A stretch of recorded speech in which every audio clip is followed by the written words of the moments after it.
Hey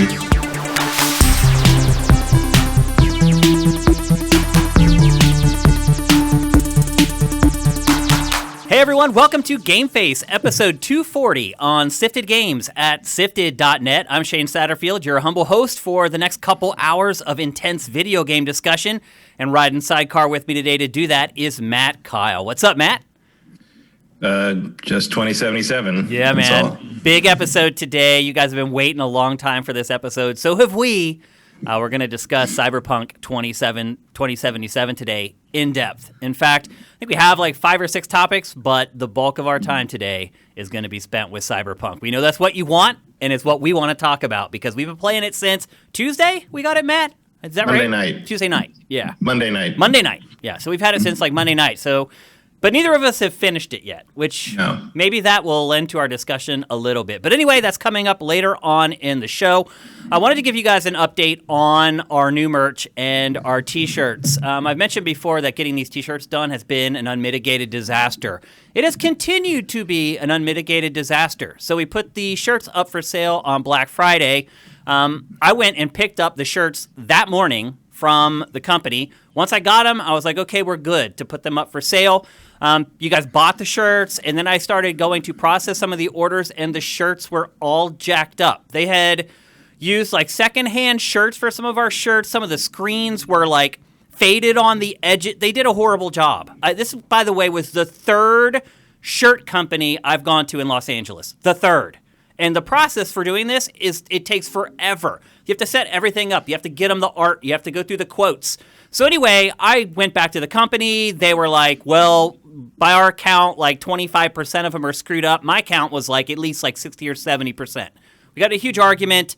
I ended up basically canceling the charge on my credit card because they refused to refund my money. And I told them, I'm like, look, man, we can work something out here now, or I can take all the money back. And he basically said, F you. So I called my credit card company, and they canceled the charge. So I had to start all over with another shirt company. Now, keep in mind, this happened a while ago. So we finally got through all of that process, and the new shirts are coming very soon. Now, I'm not going to promise that they're going to be great. I'll be honest with you. I don't know. Because after what just happened last time, I really don't freaking know. So as it sits right now, the shirts are supposed to be finished on Monday, and then we'll start shipping them out immediately. I totally understand this sucks. I totally understand that if normally when you buy something online, it ships the next day, and you have it 2 days later. I totally get it. If any of you guys want your money refunded for the shirts, just let me know. Send an email at orders at sifted.net. And let us know you want a refund. Let us know your username and what your order was to make sure that we refund the right orders. I am willing to do this. No questions asked. If you're a little bit more patient, just a couple more days, they're going to be shipping out. So I just want to let you guys know what's going on. You're probably wondering, like, where the crap is my shirt? That's what's been going on. This has been a nightmare that has been going on for me for like 2 months. You mix it all in with the COVID and all these businesses. Here's something, Matt, that drives me crazy. I'm a small business. COVID sucks for any business. It sucks for small businesses especially because you're running on a shoestring budget already. So you think small businesses in this environment would just bend over backwards for business. And that is not what I have encountered at all. All these shirt companies are little small guys. They're not like our size. They're bigger than us. They have like dozens of employees, but they're not big businesses. And they suck. Their customer service is terrible. The output that they've given us has been terrible. The problem is the old company that did our shirts went away. The company dissolved. And then a couple people who worked there started some new shop, and they're trying to sell it as the same shop. Well, as it turns out, that's the shop that just screwed me over. So anyway, I've been very frustrated to see these small businesses like basically saying, hey, everyone's giving us a pass right now. I'm not. I'm working harder now than I ever have. So anyway, that's what's going on. Again, if you want your shirts refunded, just send an email to orders at sifted.net and we'll process it immediately. But seriously, if you wait a couple days, the shirts are going to ship. You'll get them plenty of time for Christmas, etc. I just want to be honest and let you guys know what's going on and give you guys some options if you need or want them. A couple other things before we get going. Our Game of the Year episode, as you can see, this episode being pre-recorded, like the last episode, which sucks and we hate it. but we just don't have a TriCaster TD. But our Game of the Year episode will be streamed live on Twitch. And in fact, it's happening next Tuesday at 1 p.m. Pacific. So we'll be giving our Game of the Year awards out, but also we'll be recapping our first topic for episode 240, and that is the Game Awards. It is early on Thursday for Matt and I right now. The show is literally happening in like 3 or 4 hours. We're trying to get this recording done so we can go and check out the awards, and obviously there's a lot of work that needs to be done for the awards as far as curation and stuff as well. So anyway, we're not going to sit here and go through the whole awards. They're happening in a couple hours, but I did want to have a little bit of fun with the awards and try to guess what some of the winners will be. And why that's fun for us is because the way they pick awards at the Game Awards is they have an editorial committee that I used to be a part of for the VGAs for years and years. And it's like 30, 40, 50 editors from all around the industry, and they basically just send in a ballot. And then they count them all up, and that's how they get their winners. So it's always interesting, at least I think, for Matt and I to try to figure out what all the other editors are going to pick, because we know a lot of them personally. We've worked with a lot of them for literally decades in some cases, and we feel like we can kind of get a read on them, so it's kind of fun. So we're going to go through a couple categories here, actually just 2, and then there was a fun announcement made this morning, and we're going to try to guess what that could be. First up, we're going to talk about Best Direction. Now, Matt, before we get into this, I would say looking through the categories on the Game Awards website, there wasn't a whole lot that I was like, gee, I don't know which game is going to win. Have you looked through that stuff, and would you agree with that? Yeah, I mean, look, it's a good thing we're not going through all the categories, because my prediction is basically the same thing for all of them except one. Okay. I think Last of Us 2 is going to sweep this, with the exception of Game of the Year. Okay. All right. We'll get to that. But I think that's going to be controversial, because already what's the viewer pick, the audience pick, whatever that is? It was Ghost of Tsushima one. Yeah, but the reason that was because basically 4chan set up a brigade to make sure Last of Us 2 didn't win because they hate it. Oh, right. Not that Ghost That's of Tsushima, awful, man. Not that Ghost of Tsushima doesn't deserve it. Ghost of Tsushima is it's a great fantastic. Game. Yeah. If someone says they like Ghost of Tsushima better than Last of Us 2, I totally get it. Yeah, I wouldn't argue with them. I might even say that. I haven't decided yet. But I think Last of Us, because of that, you're getting a weird tilted thing. My guess in terms of critics and how we've seen critics react this year is Last of Us 2 is going to get almost everything. Also, art direction I think should go to Ghost of Tsushima. But yeah, sure. I think Last of Us 2 is the clear favorite in terms of if you're polling actual. If you're critics. saying which game is going to win the most awards, right?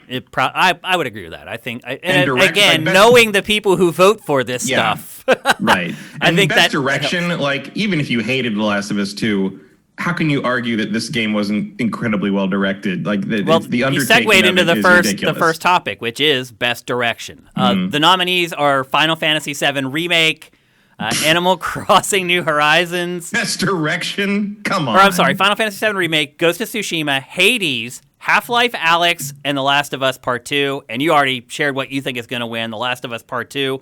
I also agree with that. I think that it will win because I think that's kind of the wheelhouse for The Last of Us Part 2. I think it's for a lot of people, I think that will be the strongest part of the game. And as you said, it's probably going to win a lot of other awards throughout the course of the show. But this one, to me, is the one that it deserves to win the most out of all of them. And Neil Druckmann, the director, was just promoted to co-god at Naughty Dog or whatever. Yeah. It's all lining up for The Last of Us Part 2 to win Best Direction. The other category we're going to try to guess is Game of the Year, obviously. Now, don't read too much into this. We're going to give out our Game of the Year on Tuesday. Matt and I both have our own games of the year.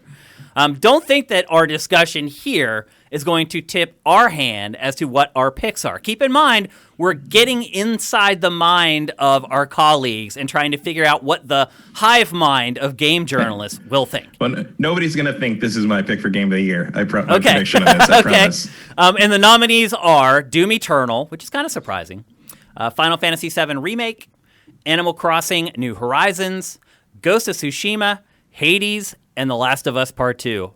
Almost a duplicate of what we just saw for Best Direction. Which, to be fair, is like that happens in the Oscars too. If it's the best directed movie of the year, it's probably one of the best movies of the year, right? Yeah. Same thing with games. Totally makes sense. And so, Matt, you said that you're going to throw us a curveball here. What is your pick for Game of the Year for the Game Awards for 2020? Yeah. So I'm saying like Last of Us 2 is going to sweep most of the other stuff, but I think the Game of the Year is going to be Animal Crossing. So we just published... Because there's no other game that exemplifies 2020 better than being locked in your house during pandemic, playing Animal Crossing every day to give yourself some semblance of structure. It would not be my pick, but I feel like given how I've read all these people's soliloquies and how they're still talking, it's like I feel like if you're gonna go back and look back on 2020 as a critic who's like kind of taking all of media into account and what you've played and what you've had to do. I feel like you're going to look back and think Animal Crossing exemplifies this year more than The Last of Us Part 2. I wouldn't necessarily agree with that. Like Animal Crossing, the bloom went off the Animal Crossing rose pretty fast for me in comparison. But I think that is going to be the pick here. Way faster for me. So we published yesterday, and it's live right now at SIFTD.net. We have a series of prediction articles that we do for big events called Entirely Too Many. Right. And we published Entirely Too Many, the Game Awards 2020 predictions yesterday. And your predictions line up with Vincent's almost identically. In fact, his closing paragraph was, Last of Us 2 going to mop up, but because of coronavirus, I think Animal Crossing will win. I'm going to disagree. I'm basically saying Animal Crossing Game of the Year, Last of Us 2, everything else it was nominated for except art direction. Yeah. Like that's basically my call. Okay. And I'm going to disagree with both of you. I think it would be a travesty if Animal Crossing won Game of the Year. I just do. Also remembering just the general Nintendo bent of. I understand completely why both you and Vincent I'm not trying to say they're right. I'm just saying I think that's what they're going to do. I completely understand why both you and Vincent believe that. I just don't. I think objectively, when the editors went to look at this stuff, I think they wanted to pick Animal Crossing, and probably a lot of them did. But I think when they look at it objectively, they're going to be like, you know what, Animal Crossing, that was pretty much the same game I've played 4 or 5 times, with a little extra like networking stuff thrown in. And I think that they will take everything into account, not just the cultural angle of each game. And I think The Last of Us Part 2 will win Game of the Year. I would even look. I think it's stupid that Final Fantasy VII is nominated for Game of the Year. That has a good chance too. But even I would say that Final Fantasy VII had more ambition behind it than Animal Crossing. I just think Animal Crossing is going to stick out in the critics' minds, in the judges' minds, in a way that none of the other games are. And a lot of them are. I'd say even the majority of them are probably still playing it. I just think it's inescapable. Like I agree with what you say there. I just think you're giving them way too much credit. I love those guys and girls. I want to give them as much credit as I can. Also, like your focus on what is objective is not what I think the majority of them look at. Okay. Like objective means nothing in terms of determining the quality of something subjectively. So I think they're going to say, like, I think when it comes to the Game of the Year, and we've had these arguments and we've had these meetings in the past where it's like, some people come at it like you do, where it's like what is the technical, the best achievement in the art form, and some people come at it as like what made me happiest. What did I like? Yeah, and I think Game of the Year has that dichotomy going on more than the other categories to some degree, because the Game of the Year award in almost every situation tends to be more like, oh, what's the thing we liked best, as opposed to like what was the best achievement. You know what I mean? Oh, I mean, in a lot of cases, those games are technically very sound. That may not be the case for next year at the Game Awards when Cyberpunk rolls around. That's going to look like, but who knows? But usually they are look like by then. Yeah. But and then it does kind of get to a case of like splitting hairs, where you're like, well, okay, sure, probably the controls feel better in this game, but I don't care about that much. I care more about the writing, or I care more about the visuals, or whatever, So it does get to that point, and at a certain point, as the leader of an editorial team, you kind of have to put your foot down and be like, okay, right, but this is where I'm drawing the line, and this is what we need to decide on. Like, is there a leader on this panel, or is it just ballots? It's Jeff. Right? I mean, Jeff has a person that handles like the legwork of it. So when you're actually involved in the process, you aren't talking to Jeff. You're talking to kind of the guy who's running that part of the show. But he will then like interject if there's questions and jump into like the email thread and be like, hey, this is what I was thinking when I did this, blah, blah, blah. That's kind of how the process plays out. But you don't have like constant contact with the other people or with Jeff. Like, you're kind of on an island. Which would probably lend more to what you're saying. Yeah, what game has an island?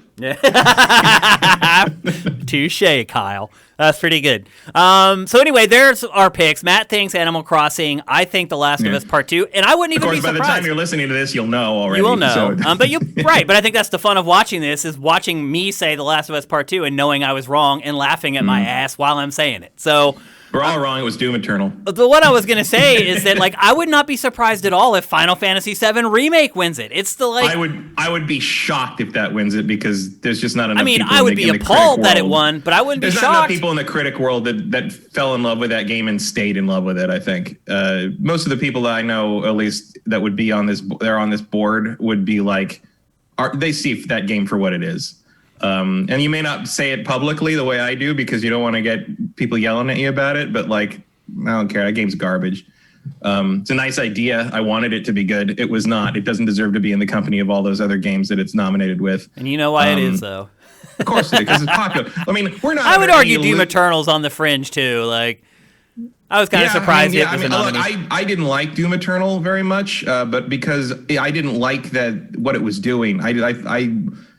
I wanted more of a follow-up to the 2016 game, and this is more of an arcade reinvention of how Doom plays, and it does that really, really well. I just don't care for it. Like, I don't. That's not what I want. I thought it was really good and really sound. My dislike of Doom Eternal 2 is entirely on me. Like, there's nothing wrong with the game at all. It's just not what I want personally. Yeah. I think Final Fantasy VII Remake is bad, like broken. You wanted it to be good. I think it's a bad game. Like, I don't think Doom Eternal is a bad game. I just don't like it very much. Definitely not. I would not be surprised if Remake wins it, and I wouldn't be surprised if it ends up winning other categories as well. It might. I mean, it might win. I mean, it's dumb, but it might win, like, I don't know, soundtrack or narrative or something insane. There's no possible way it wins narrative against Last of Us 2. Like, it's just not going to happen. Don't overestimate the Square fanboys are loud, but don't overestimate their numbers. Yeah, well, it's not even them that's voting. You know, it's the press. So right, but Final Fantasy VII, man, it's been that, like, sacred cow for like 20-some years. Yeah, until the cow showed up, and you're like, this cow has no bones. You know, it didn't work out too well. And also, like, we're not under any illusion that this is anything other than a popularity contest that, like, is meant to drive trailers and marketing into our eyeballs, right? Like, this is not. This is not a prestige event in terms of the awards being given out. It's a big deal to see what gets announced. And I'll be interested to see how good that stuff is this year, too. I'm not convinced it's going to be one of the better years. I mean, we already had Phil Spencer saying, like, everybody just calm down. Yeah, because here's, like, something Xbox. Everyone's like, oh, my God. And everybody, I mean, I've seen a lot of people say, like, Elden Ring better be there. I'm like, buckle up, because I don't think it's going to be there. But I'll say this, like, every year, Jeff surprises me with at least one thing that I did not think would be there, and it is. So, and a lot of times the big surprises and the best stuff out of the Game Awards are things that we'd never heard of before. Yeah, some of the stuff that airs like during the commercials. Yeah, or just like new announcements, like not to lean on the world premiere, but like.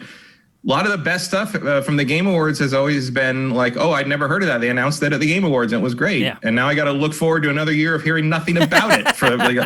But whatever. I mean, he got it. He put it out there first. He did. So we got Sekiro there the first time, so I understand why people are saying that about Elden Ring. That's what I was thinking about when I said, like, he sometimes has things that really surprise me. Right. But the problem with that is, like, Sekiro was like a vague, we didn't even get a title, like, just sort of what the hell is that thing? It was also published by Activision, which makes a big difference. And this would be like, the first anything we see of this game would be from I don't know about that. Yeah, it's not. The chances aren't good. I don't want to get. I'm not saying. I shouldn't even say get someone's hype up, because everyone has seen this already. But yeah, my guess is it's not shown.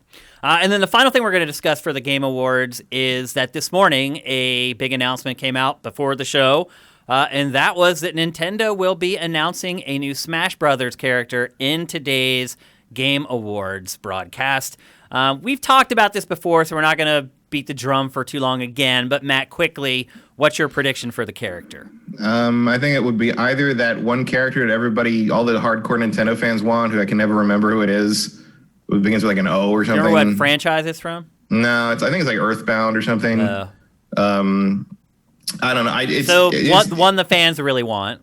Yeah, it's It's a meme now. It's like it's from Super Mario RPG. That's what it's from. It's like I can never remember. The last time I came up with this, I couldn't remember either. And someone in the comments said, "Oh, it's this person." I'm like, yeah, that's who it is. I think it's either that or Master Chief.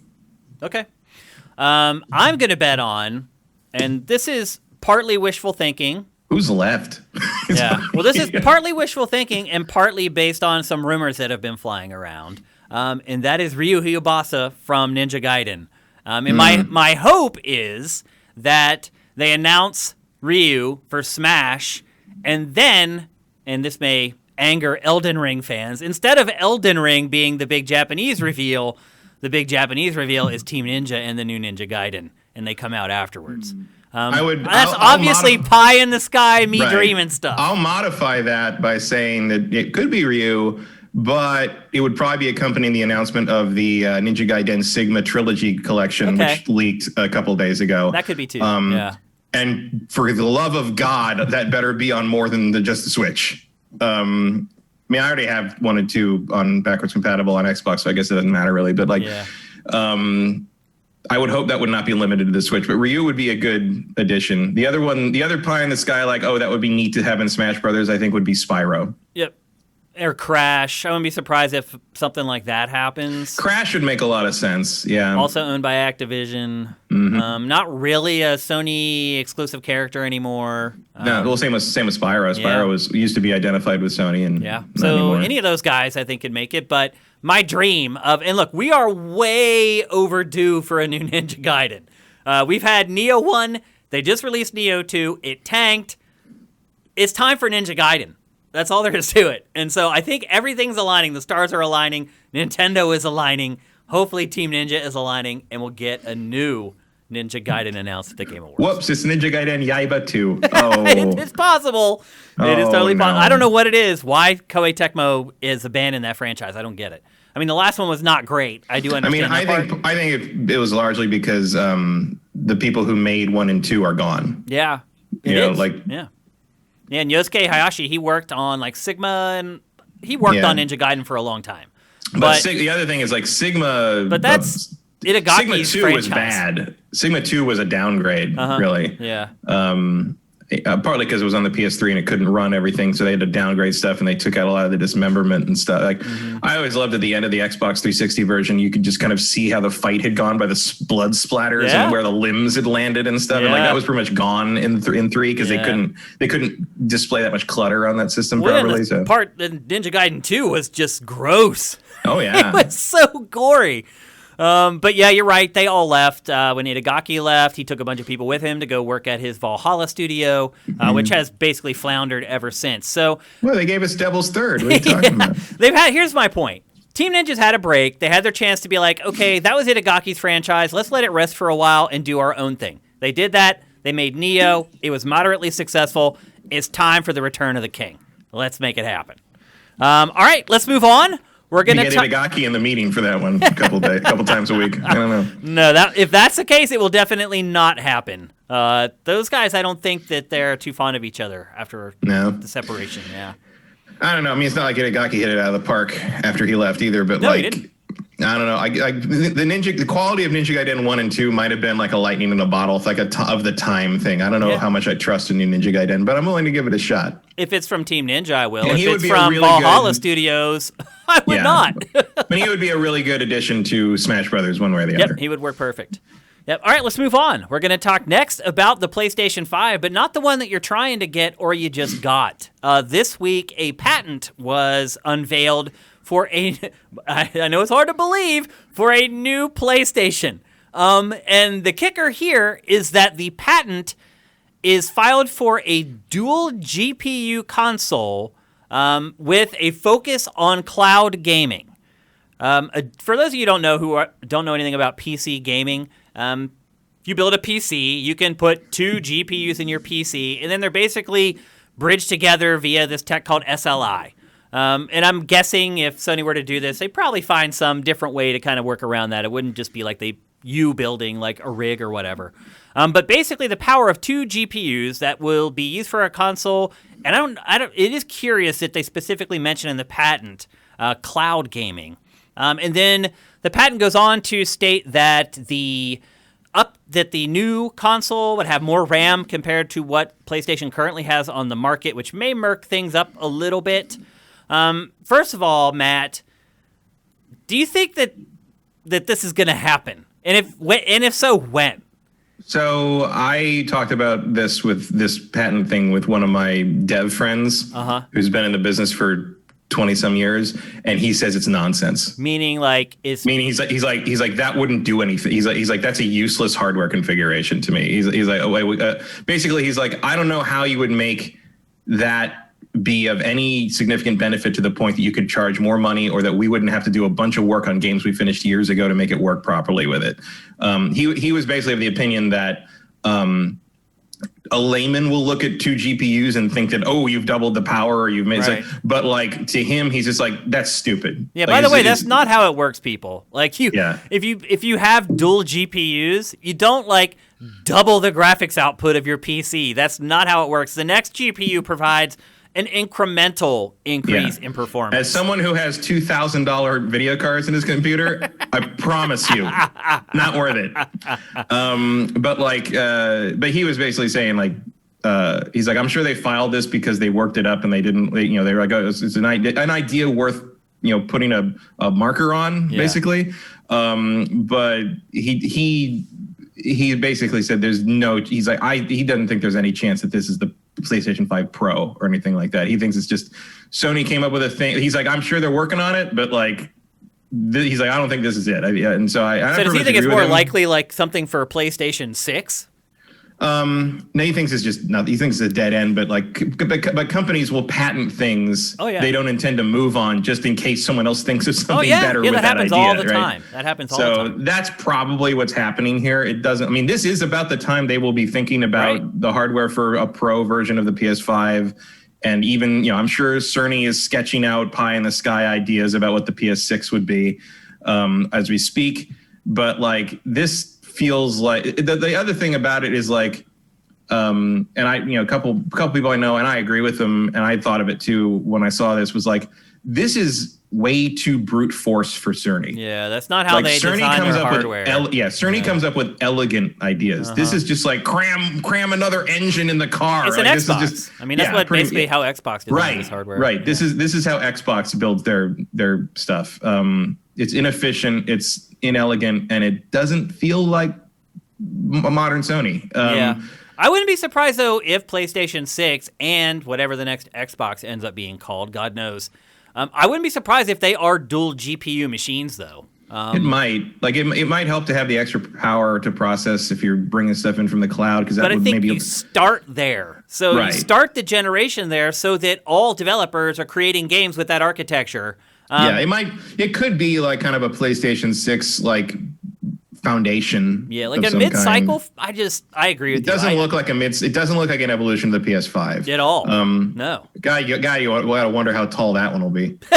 Maybe they'll just make it wide. I don't know. It'll just be the entertainment shelf. And you just put your TV on top of the Xbox or the PlayStation. How long will it be until that's the case, Matt? That's pretty funny. It's the opposite of the Pactor future. Yeah, I think the cloud thing... You won't buy a TV with your console in it. You'll put your TV on the console. It really is the exact opposite of what he was talking about. What do you think is up with the cloud stuff, though? Why? It's mentioned several times specifically in the patent. Does that trick any triggers for you? Sony hasn't really delved into that too much, which is, I know we've said, and a lot of other people have said that, like, they're expecting Sony to kind of move in that direction to some degree, or add that on to PlayStation Now going forward, just because everybody else is doing it. Yeah. That's my thought on that, with no evidence to back it up, is like, part of that might just be Sony kind of striking out in that cloud direction because they haven't yet, and sort of saying like, well, if everybody else is doing it, we might as well invest, kind of explore the space, but that doesn't necessarily mean they're going to do anything with it. Right. Because they don't seem to have considered it to be a very important thing yet. And frankly, I agree with them. Do you think it may be Sony's like blades for cloud gaming? Could be. But again, like, I don't see I mean, I guess that could work. Like if Cerny figured out a way to make kind of the cloud stuff run through one GPU and the game process through the other GPU, so you can kind of get the data. He could. I absolutely could. Yeah. I don't know how that would work, but I'm not Mark Cerny, and I'm not even an eighth of Mark Cerny, so I don't know. Yeah. It's interesting, but I don't think it has any particular direct ramifications on what we're going to be playing in the near future. Nothing immediate, like. Definitely not in the next 2 years, which I think is probably where both of us would guess we would see kind of that mid-cycle upgrade. Because that's the thing, and also because my friends who work in dev that I asked about it, like they all were kind of like meh, and if it was something that they were going to have to deal with soon, that would not have been the reaction. Apathetic about it. They would have been like, oh. Fuck this. Or at the very least, you'd see a look of consternation on their face or whatever. Why? Yeah. Because, look, if there's one thing that devs have been around for a long time have in common, they all hate that looming Sony came up with weird hardware shit again thing. And you're like, oh my God, now what do we have to figure out? The cell processor is a deep psychic wound in some of these guys' minds. So I don't blame you. Anytime you are forced to work really hard to get to a place that usually you get to really easily, it's some of the most frustrating moments. That's what they would always tell me. Like back in the old, the 7th gen was like.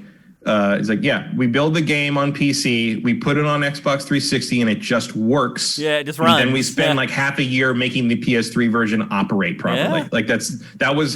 You always wonder why the PS3 version was worse, because they had to spend most of their time making sure it functioned, let alone that it was polished. Yep. Like that was the problem with that. And there's always that fear that is going to come back in some form if one of these companies makes a weird hardware choice.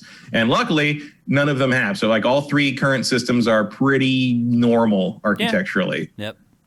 Yep. That also helps with the partners that you choose for your hardware. Working with NVIDIA, AMD, it definitely makes it a lot easier. I think Sony has definitely learned that lesson. I think Nintendo learned that lesson. And it has paid off huge for Nintendo. Think about the fact that a lot of these guys, I mean, Sony still does to an extent, would design their own processors and their own GPUs. Think about that.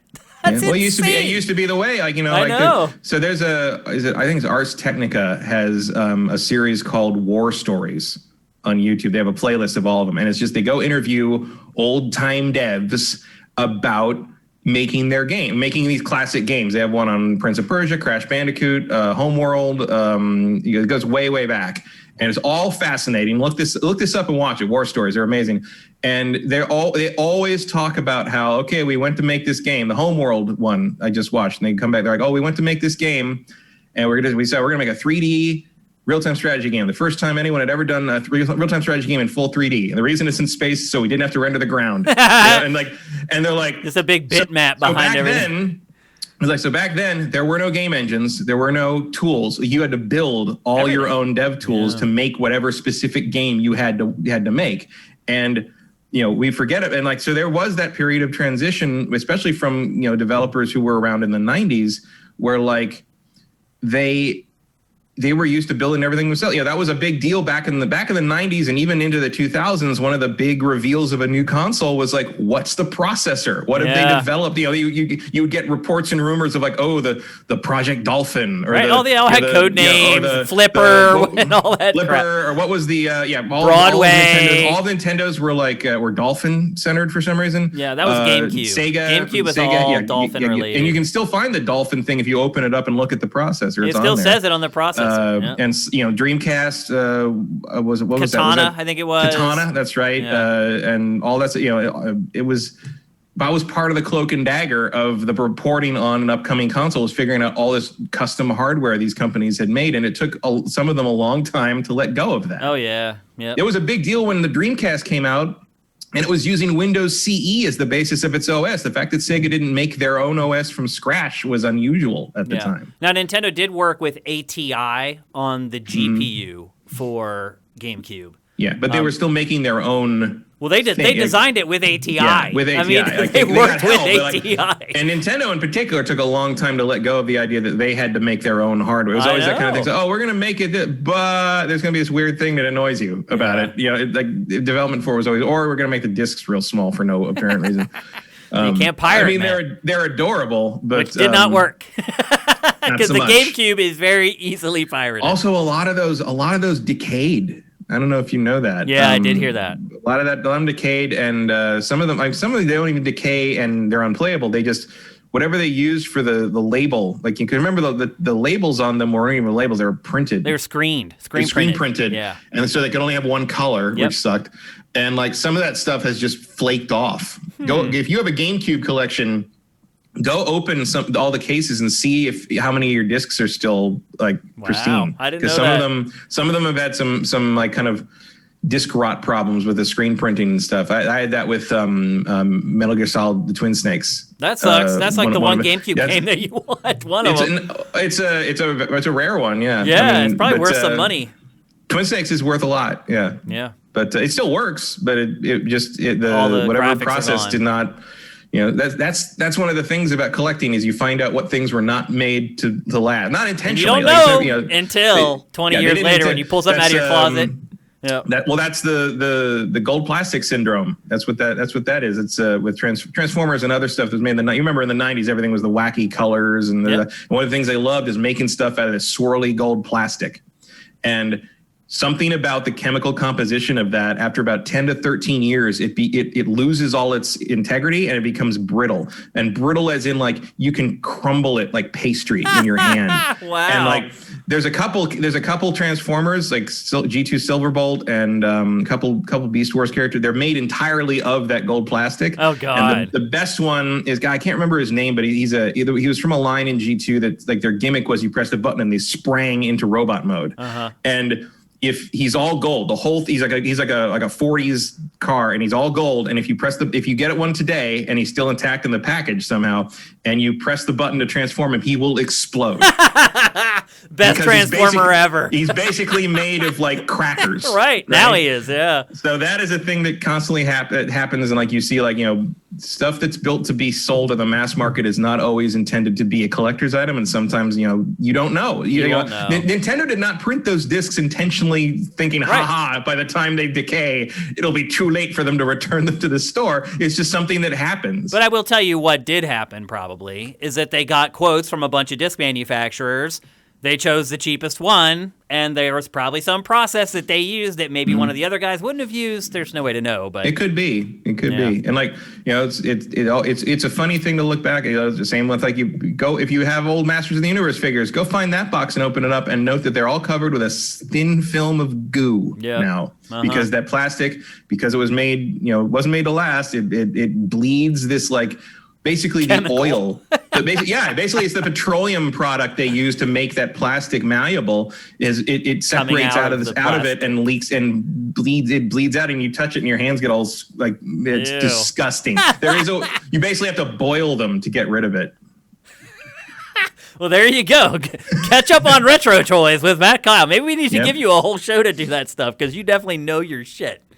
Okay, let's move on. That's the PS5 Pro, which both Matt and I think probably not for a couple years, best case scenario, and whatever is in that patent is probably not the PS5 Pro in the first place. Yeah, you're looking at like a prototype of a prototype at best there. Yep. But someone in Sony thought it was a good enough idea that we should probably put dibs on it. Just to make sure someone else can't take it. Yeah, which fair. Yeah, sure. That's corporate development in a nutshell right there. Yep.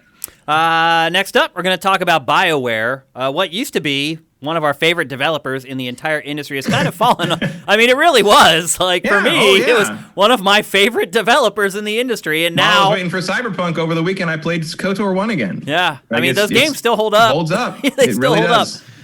But over the last few years, and I think it all started with the release of Mass Effect Andromeda, I think people still had high hopes and thought BioWare was the same studio before that. I mean, I think a lot of people would say it started with Inquisition. Yeah, because a lot of people didn't like Inquisition. You're right. Yeah, I mean, Inquisition has a lot of fans. A lot of Dragon Age fans love it or think it's the best one. I certainly think it's the one that plays the best of the three, but I don't like Dragon Age much to begin with. But like, I think a lot of people would point, especially because Mass Effect Andromeda is basically a reskin of Inquisition in terms of quest design and map theory. I feel like a lot of people would point to Inquisition as sort of where the first red flag went up. Yep. And then it continued with Mass Effect. Andromeda is definitely, the peak. Well, okay, I guess Anthem would be the peak, but Andromeda was the I forgot about Anthem already. But you're right. Don't you forget about Anthem? Isn't that weird? Because I was like, God, they haven't made a game in years. I'm like, yeah, because I was thinking about BioWare. That game did not pop into my head. Like, no, it's pretty funny to think about that. Although I did enjoy, actually, Anthem more than most people I did not hate Anthem. I just... It didn't stick in my head at all. I had totally forgotten, basically, that they had made that game. So that's sort of the last 3 games from this legendary studio.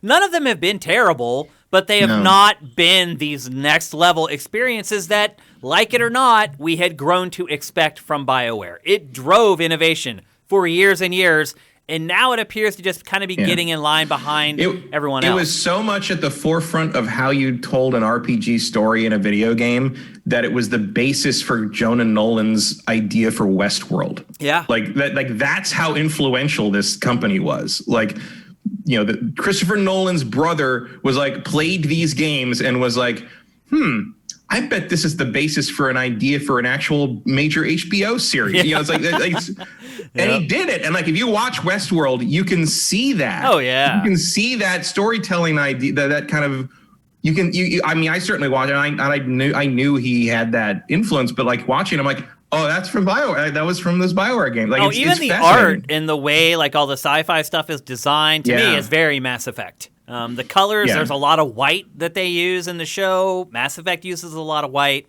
I can totally see the comparison. Yeah, the influence is there, and I think he has talked about it in interviews. It's so it's amazing to kind of see that we've come from that to like, we forgot about your most recent release. Well, look, here's the thing. Dragon Age 4, although we don't know if that's really what the title is going to be.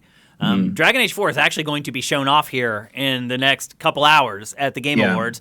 Chances are we're going to see the first gameplay from Dragon Age 4. I am hoping... Maybe. I'm like wondering if it's going to be another like game dev interview thing. Like another like developer doc type thingy where they show a little footage. We see like character models on the screen behind them. And I don't think they can get away with that anymore. I don't think they can either, but maybe they don't. Maybe I'm worried they don't have anything else ready. It's possible. You know what I mean? I think we'll see the game being played.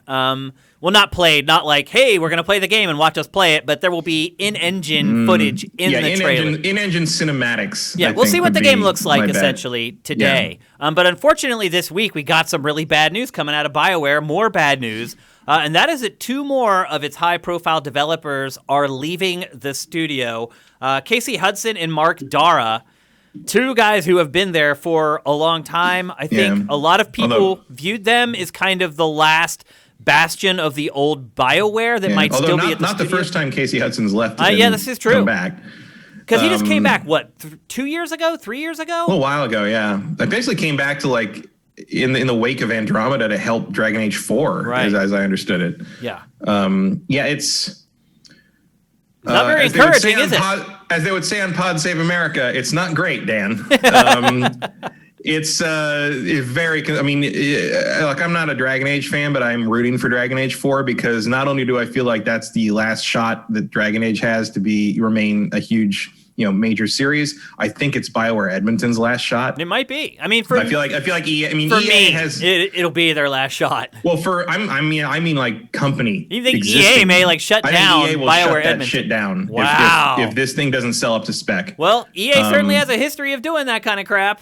I'm honestly surprised that they haven't done. I mean, I was worried that Anthem would be that, but Anthem sold really well. You said. It's because of Dragon Age 4. But Anthem sold really well. So EA, and so it will didn't Dragon last the way Age it's 4. supposed to. It will sell pretty well. Yeah, Inquisition I hope so. sold real well. I mean, if there's one thing we've learned, a big action RPG, and I mean like size, not just like big. I mean, like, a big action RPG can get traction. Oh yeah. Pretty easily. Well, the other thing about it too is that they last so long that the tail on social media, on YouTube, is much longer. And people get into Let's Plays for them more. And people get attached to the characters, and fan bases form around the cast. And Dragon.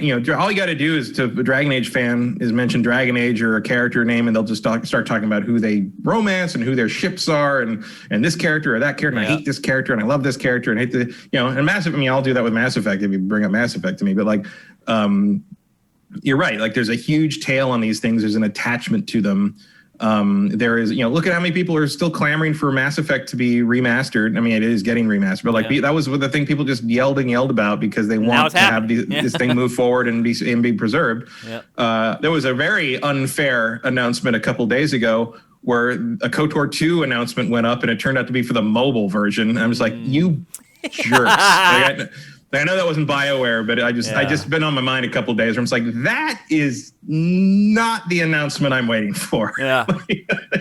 Do you think but at least it proves they haven't forgotten about it. Do you think that Casey leaving at this point in time specifically is a big deal? Because you got to figure a lot of the scenarios have all been written. I mean, the game's probably done like 80-85%. They're just finishing off. Oh, you think? I think that game is way less done. Really? Than that. Oh yeah, I think Dragon Age 4 is still a couple years out. Whoa! Wow, but you might still be right in terms of like in terms of what his job would be, like in terms of the framework and structure and what everything is. Like you might be right that his job is sort of done, mostly and what's left is to sort of guide it through with that plan. And maybe he doesn't feel like that's worth his time, like, or maybe he wants to go. I mean, he wants to leave for the really crappy part of game development, or he's got to go. Maybe he wants to go found his own studio or go work on something else. The part where you have to finish stuff. He is veteran enough that he can kind of pick and choose his gigs. Yeah. So it wouldn't surprise me. He's like, he did the high level stuff and this is what the game needs to be. And now it's kind of in the trenches work from here on out. And maybe he doesn't feel he needs to do that or doesn't want to do it, which is completely fair. I think, it's his career. It's his life. If that's not if he doesn't want to stay another winter in Edmonton, I get it. Hard to argue against that. Yeah. That's what you're right, though. He's getting out right now before it really gets bad up there. Yeah. Send me somewhere where it's like 20. Yeah, that's an upgrade. Think about that. Like, that's a huge upgrade for him. Yeah. Edmonton is not a great place to live. No offense to anyone who lives in Edmonton. I was there once, and I was good. It's like, I don't need to come back here again. I heard many stories. Blair Herter went there to do a segment for us for, I think it was Dragon Age Inquisition. He was up there, and he happened to be there on the coldest day in Edmonton in like 15 years. And that is saying something, and man. Flew out and landed. He had to get a connecting flight back to LA in Vegas, and he got snowed in Vegas. That's how cold it was that week. It was snowing in Vegas, and the Las Vegas airport had to shut down because of it. Because they're not used to any snow. They're not. They get half an inch, it's all over. It wasn't like it was like a foot of snow. It was like 3 inches of snow. All it takes. But like in Vegas, that's like, no, we're over. Like it's over. The life is over at that point. Burn the city down. We're done. Like, I can't imagine what would happen to LA if it snowed 3 inches here. Oh my God! Well, we know what happens in San Francisco. Johnny Mosley makes a video game. That's right. That's right. I forgot about that. That's so funny. How did that start? What would happen if it snowed in San Francisco? That's how they start that whole video game. That's how they start Johnny Mosley's mad tricks. Look it up. That's right. We reviewed that on X-Play, by the way. Oh, we reviewed it and we hammered. We had a lot of fun with it. Once a year forever after that. It was. So, Matt, what do you think are the long-term implications of these two guys leaving, if any? Or is it to the point with BioWare that there aren't any long-term implications because our standards for the studio have fallen so far? I mean, well, yeah, you might be right about the falling standards. I think Dragon Age 4 feels like, hey, can it just maybe be as good as Inquisition? Yeah. At this point? I'm starting to feel that way about it. Yeah, I don't. I mean, I certainly don't expect a Mass Effect 2 out of this thing. Yeah. Or even a KOTOR 1. I just want I want something about as good as Greedfall, if we're being honest. That's not too much to ask, really. No, that's an indie game. BioWare should be able to hit that. But that company, Spiders, has made that, and the Technomancer, they are clearly working in the BioWare model, the old style BioWare model, and they're doing it better than BioWare at this point. Well, they're getting to that point where they're starting to rub up against them for sure. Yeah, like Greedfall feels like something that could have been made by BioWare between like Mass Effect 1 and 2. Yeah.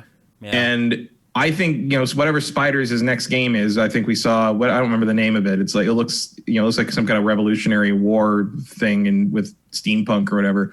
I think another game, like their next game, I said that when Greedfall came out, their next game could easily be high level BioWare quality, like Golden Age BioWare quality. Well, every game they release is just a little bit better than the one before. A little bit more solid. Still got the Euro jank, but it's not like we didn't have that in the BioWare games too. They're big, big games. We get that in a lot of big games. And we'll get to that. We will, absolutely. Not too long from now.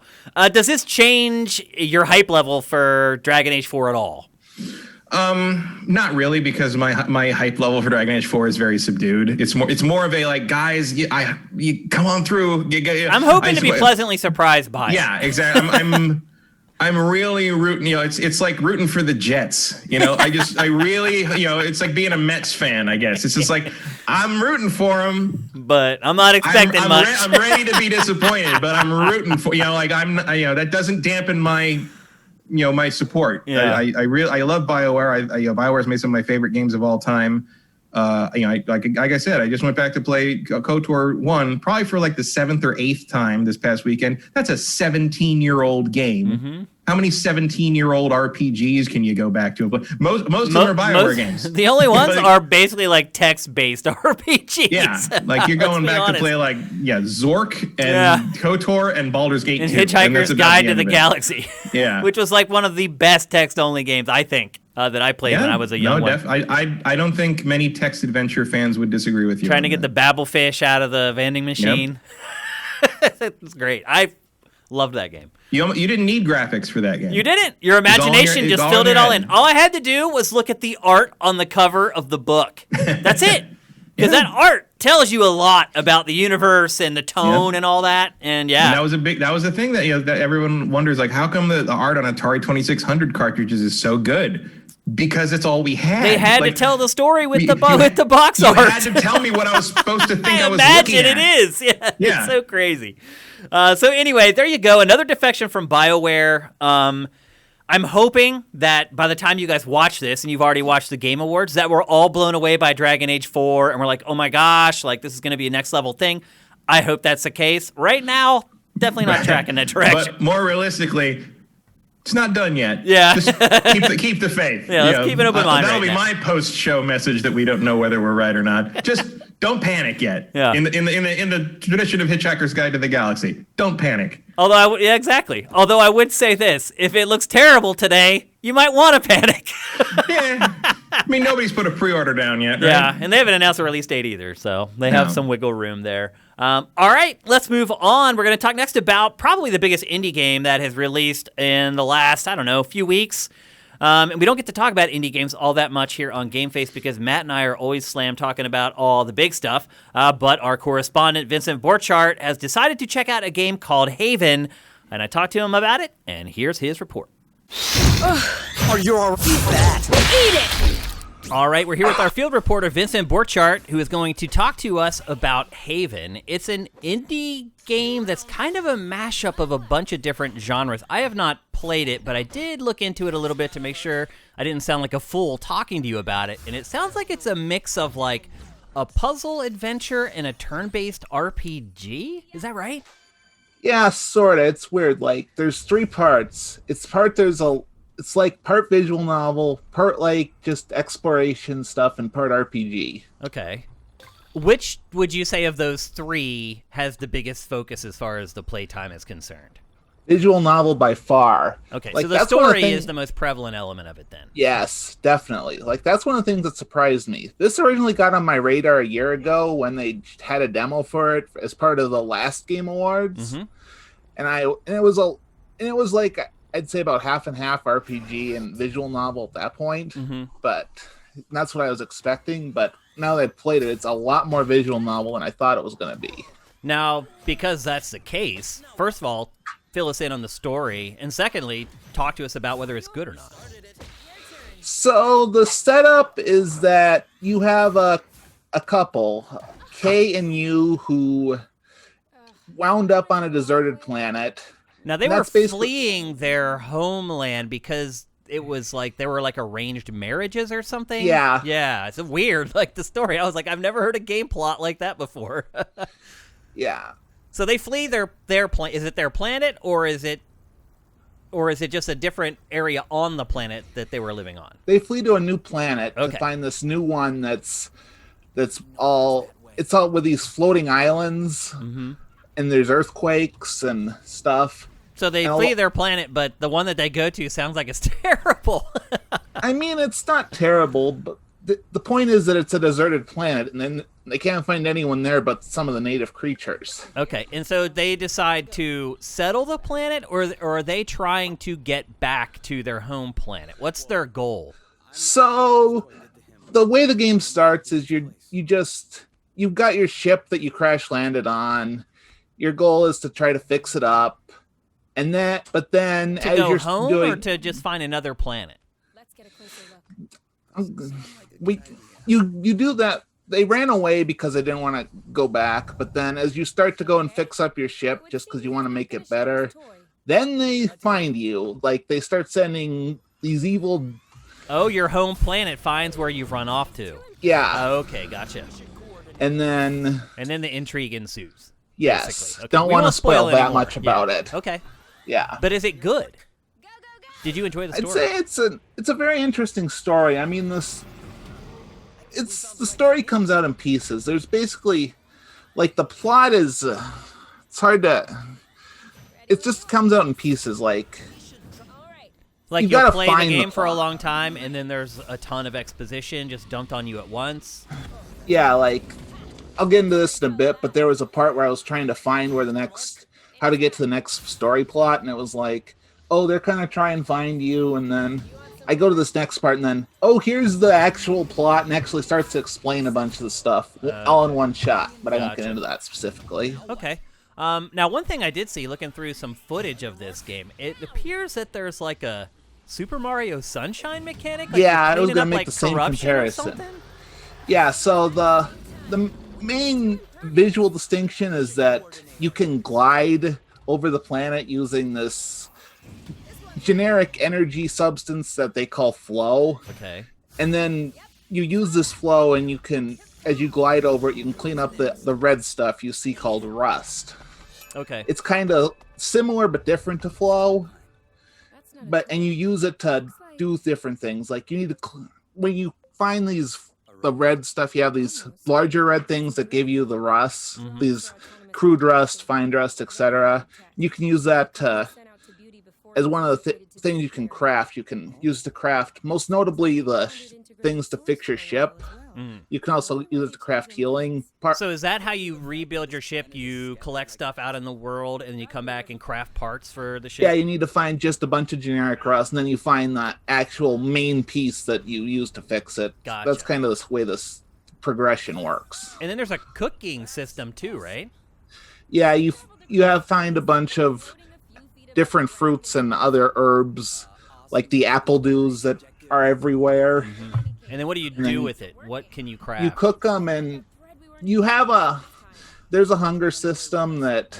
I hate hunger systems, Vincent. It's not that bad. Okay. As far as I can tell is that the only consequence of being too hungry is that some of the super attacks are a little harder to do, which we'll get into in the RPG section. But I don't think you die if you go hungry. Okay. In the game, I actually saw like very specific mentions about the game being very easy. That it's not meant to challenge the player as far as the turn-based combat is concerned. Yeah, the combat is weird because it's not that complex. You basically have two different types of attacks. You have a punch and you have an energy blast. And then you can combine if you have each character. So you have a two-person party, basically, and it never gets bigger, right? It's just always you and your girlfriend or the girlfriend. As far as I can tell. Okay. And then you can do chain-up attacks, though, with your partner, right? Yeah, you get if you do them both at the same time, then you time it. You can do, like, a super attack. But I'm guessing the way that they regulate that is it's on a cooldown in some way. There's no real cooldown. Basically, in order to use any attack, you hold the button until the meter fills up, and then it happens. Or at least it's supposed to happen. One of my complaints is that since the combat is so simple, you only have two attacks, a shield, and then like a finishing thing where you pacify the creatures. Because one character has 4 directions of the D-pad, and the other character has the 4 buttons. And then so there aren't very many attacks, which means that combat is probably pretty simple and not especially strategic. Yeah, the goal is that you're supposed to do it timing, like the idea that you can have one person shield when you know that the creature is attacking, and then you can time your attacks so that you hit them while they're attacking, have their weak spot exposed. So there's At like least a that's the rhythm to point. it. Is what Yeah, you're that's saying? the point, Okay. but it's everything's so imprecise, it's hard to do that. What do you mean? The controls are too imprecise? Like, you'll charge up an attack, and it'll act like it's going, but then it'll just wait because the enemy's in the middle of the attack, or because it thinks it is, or I don't know. Okay, so there's some hitches with the turn-based combat is what you're getting at. Yeah. Enough I'm to actively avoiding spoil battles the at this experience, point. though? Honestly, a little. Really? I'm actively avoiding battles. Do So you part need of it them? is that... What? Do you need them? Do you have to take part in battles? Like, do you get a resource from combat that You get more rust from doing battles, and you get the experience, but you don't get that much. Okay. You get a lot more experience from the different visual novel scenes. That's strange. Yeah. A lot of this so game you is get strange. EXP for just watching conversations, basically. Yeah, like if you eat, you'll like go through a cutscene, and then you'll get it. Because I think instead of like leveling up, like instead of growing stronger, you grow closer emotionally. Okay. Like the whole level up bond ceremony between the is two you go get drunk and you go talk. That's what happens. Oh, interesting. When you fill up the meter of a quote unquote experience, you like go to the ship, you go celebrate with an apple brew. Oh. Yeah. So now it appears that there were some choices in the gameplay that I watched for dialogue where you could actually make decisions. Have you seen that has had any sort of impact on anything later on in the game? Like, have you made a decision where later on you're like, oh crap, wow, that thing I decided earlier has had an impact here later? Not really. Okay. I don't even like. There's a bunch of different dialogue from the choices, which is neat. But other than that, like the only other difference I see is that some of the choices say like, "You has grown more confident," and I have no idea what that means. Yeah, I was like, so how does that impact what they do in the game? And you don't know. I do not know. So you don't see it make any appreciable increase in your character stats or anything? No. Interesting. Okay. How much is this game selling for, Vincent? It's $25. How do you feel about that? How long did it take you to finish it? I'm 7.5 hours in, and it's weird. It seemed like there should be a lot more, like, ignoring the one part where I was trying to find when I was trying to find the progress, because, like, they have the flow threads, and you have to clean up the rust, and I just missed one for... That's something else I want to ask you about, actually. Yeah. It looks like there's, like, on rails gameplay in some way. It like you hop onto like a blue like rail and you can just fly on it around the environments. What is that? Yeah, so there's basically two ways. The ones on the ground are they're kind of like filling up your water tank of your flow, like comparison to sunshine. So if you run out of flow, you got to go find one of those to fill back up. Okay. And then early in the game, you get the ability to fly on the aerial flow threads for a while, and that a lot of the exploration part is just trying to find the right flow thread that'll get you to the area with the next flow bridge to get to the next floating island. Okay, but you can move around freely in the world, right? You're not always moving on rails. Right. Okay, yeah. That was kind of confusing to me because I saw footage. It looked like they were controlling it, but then most of the footage showed them on rails in some way. So that's good to hear. Do you feel like that's a worthy addition to the game? Does it need that stuff? I mean, it's interesting the first time trying to control it, drifting to go along the rails, because later in the game they get a little more turny, but... So there's a skill to it, is what you're saying? Yeah, a little bit. That's cool. But I thought it was just like automatic, like you locked on and you're locked onto the rail. Okay, then that's totally fine. So you said it's $25. What platforms is the game available for? Right now it's available for PC, Xbox Series, Xbox One, and PS5, and it's going to come to Switch and PS4 later. Interesting. So it's out for PS5 before PS4. Yeah, I'm assuming they just couldn't get it to run on the other consoles. Yeah, but or they're Xbox just like, makes let's it strike easy. while the iron's hot. Everyone needs games for their new PS5. It probably will do better on PS5, I would guess. I mean, this game is sitting at like an 8 Metacritic right now. And that's certainly not going to hurt its sales either. But do you recommend that people buy it? You said you're 7 hours in, you're not done. That seems pretty good for a $25 game. I mean, it seems a little expensive for $25, Yeah, but the important thing is that it's on Game Pass. Ah, Yeah, there you go. that's how I'm playing it. Okay. Do you think maybe some of the issues that you had, have you downloaded it, or are you streaming it on xCloud? I downloaded it on my PC and I'm So playing I was going to it. ask you if maybe you thought some of the hitches in the controls might have something to do with xCloud, but if it's downloaded, then that has nothing to do with it at all. So you think it's a little steep, or you recommending people maybe wait till it comes down to like 20 or 15 to take the plunge? 20, 15 maybe, or just get it on Game Pass. Right. Because I have a feeling this is going to be an acquired taste. You got to care about the story. Okay. If you're here for gameplay, this is not the game for you. Okay. And right now they're running crazy deals on Game Pass. You can get Game Pass Ultimate for 3 months for $1 right now if you haven't done a free trial already. I have, so I can't get that deal. But if you have not had Xbox Game Pass, then you can play this game and so many others for literally 33 cents a month for the next 3 months. So no-brainer if you haven't done it yet. Haven may be the last on your list when you get on Xbox Game Pass because there's so much good stuff on there. Vincent, thank you very much for taking the time to play Haven, jumping on a game that Matt and I did not have time for, and we'll talk to you soon. Make way. Awesome. Well done. Thank you, Vincent, for checking out Haven. As I said, we don't cover a ton of indie stuff on the show, but we like to spotlight stuff that really catches our eye, and Haven is definitely one of them. And best of all, as he said, you can get it on Xbox Game Pass. So really, for $1, you can get 3 months of Game Pass Ultimate right now. You can check out that game and so many others, basically for free. But it sounds like even if you don't want to get on Game Pass, the game is probably close to worth what they're asking for it. So there you go, Haven. Thanks again, Vincent, for checking it out. It's time for us to move on. We're going to talk about the next BioShock, franchise near and dear to both of our hearts, although I think probably the first two games more so than BioShock Infinite. No? No, BioShock. I mean, Infinite is no BioShock 1, but I like it better than 2. Yeah. I think I loved BioShock Infinite. But that's another BioShock 2 case. is the black sheep. It is.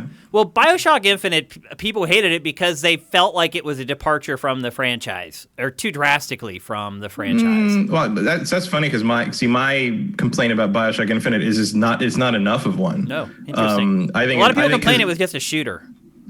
Well, yeah, absolutely, and I think part of that is because they sort of had to punt on getting it done and getting it out the door. But all the shooting mechanics and all the kind of the upgrade stuff are basically lifted from BioShock 1. Yeah. And I have always had a theory that they had a lot of more intricate and more ambitious ideas about how that would all work, but they couldn't really get it to work properly. So in the end, because I think when they brought Rod Ferguson in, I feel like he came in and said, just make it like BioShock 1.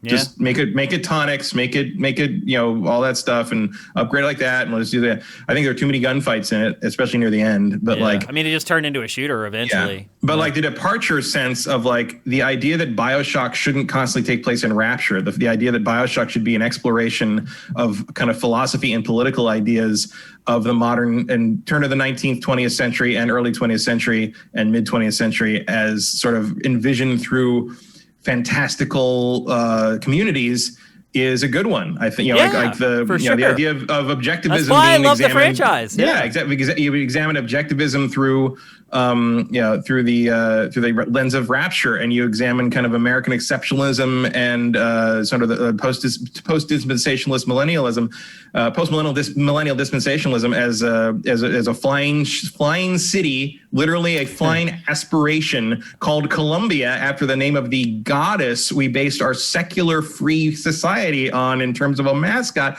That's really good. Mm-hmm. And you could do something real interesting with communism too, like an underground. I always wanted an underground volcano-based city communism BioShock. That would be because you've done the air, you've done the water, now you got to do fire. Now you got to do underground. Just hit all the elements. Well, the big rumor this week about the next BioShock, and keep in mind that 2K has launched a brand new studio just to create the new BioShock. None of that information is really public yet, but if you work in the industry and you talk to people, you know what's going on. And the truth is... the old studio's gone, so they got to do something. And obviously the lead developer from the last couple BioShock games has moved on, and he's working on his own game now. I guess we're never getting that Vita version, huh? Doesn't look like it. So this is a brand new studio working on an IP that a lot of people really resonate with. And a lot of people have been wondering what's going to happen. Is it going to be what Matt sort of described as BioShock, or is it going to be something new? And this week we kind of got our answer. It leaked out that the new BioShock is going to be an open world RPG. Matt, how do you feel about that? Do you think BioShock should stay what it was, which is kind of really this linear kind of Gen 7 style action adventure, or if it needs to come into the future and be a part of what, at this point, really is the best-selling genre in the industry? Here's the thing, like, it's been a long time since BioShock Infinite. It's been almost 8 years. That blows early me next away, year. that it's been 8 years. Because that was early 2013 that came out. And I would say that I am separated enough from that series at this point that they can do whatever the hell they want. Like, if it turns out to not be what I want from BioShock, or it turns out to not be a worthy successor to BioShock, we've still got BioShock 1 and BioShock Infinite and Minerva's Den, like this perfect little set of BioShock things, and it can be whatever it's going to be. If it is a great revival of it, and because I don't get me wrong, clearly I love open world action RPGs. If they find a way to make that work with BioShock, super down with it. Awesome. It's just hard to picture. It is hard to picture, because when I think of BioShock, and I'll talk about this a little bit as well when we talk about Cyberpunk, when I think about BioShock, I think about these kind of curated, self-contained, discrete moments that you have in the game. And the old design of the classic action adventure is perfect for it. You don't have these kind of overarching systems that are all tying together and talking to each other. You can kind of just do whatever the heck you want and then just end it and then just move on to the next thing. When you're talking about open world action RPGs, though, that really doesn't work, because you have the whole world to consider, and all the NPCs and all the weapons and all the crafting materials, all this stuff that all has to work together and be balanced somehow. It just organically creates this overarching theme for a game, or an overarching, I don't even know what the word I'm looking for, almost like an algorithm that works for the entirety of the game. And so I wonder if changing to that structure of a game is going to work for something like BioShock. I'm not convinced that it will, but I would say that God of War gives me some hope. Yeah, I mean, I think you can do it. God of War is a good example. My example of kind of what you're talking about there with like kind of balancing the set piece design areas with the open world thing would be Arkham City. Yeah, that's a good one. Arkham City takes kind of a Zelda approach where you have a big open world, but you play the meat of the story driven stuff in sort of handcrafted dungeons. Arkham City has dungeons. Like, that's basically what those are when you go in a building and do a sequence, and that's what it is. Come out of the building so I think you can do like an open. You could I'm sure it won't take place there, but you could explore Rapture in an open world. But then when it's time to fight Sander Cohen, you go into a theater and the whole thing takes place in there, Yeah, I mean, remember, too, that God of War wasn't, or isn't, a truly open world game. Right. It looks open world while you're playing it, but technically it's really not. Yeah, it's open air. It's, I'd say the closest analog to God of War's kind of overall design in that regard is Witcher 2. Yeah. Like, Witcher 2 has giant areas to run around in, but it is not an open world game. Yeah. Obviously, God of War, you can backtrack more, but it is God of War does a good job of feeling like it's an open world, but really it's a series of handcrafted locations that kind of connect up into a convincing world. I would say that's a good way to describe it. And that, I think, could work for BioShock. Yeah, the true open world, like, Destiny, that type of stuff, I struggle to really see how that works. I wouldn't want like Just Cause BioShock. Right. You know, like that's not. Yeah, I mean, it's not a sandbox. One way or the other, no, it's not a sandbox thing. I think you could do a thing where you have the city as an explorable area, especially if they're taking cues from Cyberpunk. We'll get to that. But like in terms of kind of making the city a character in the game, like there's a lot of opportunity there. I think a new BioShock game, whether it's BioShock style or open world style, lives or dies by its concept. Do they have a good idea? Do they have a reason to make this? Do they have the balls to keep making this political and philosophical commentary? Because God knows you could make a very relevant BioShock now after the events of the last half decade. Absolutely. Yep. You know, does 2K have the balls to do that? Does it have the chops? Does the new studio have the chops to pull who this are off? these people who can do it? Yeah, and like, I think the answer to that is maybe. Yeah. Like 2K publishes GTA. It's not like they're afraid of controversy. Yep. You want free advertising? You make a BioShock game that kind of deals with the alt-right in a metaphorical way.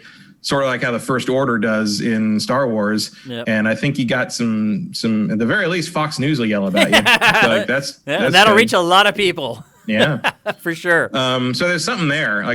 So you basically need a point of view and you need a compelling location. Yep.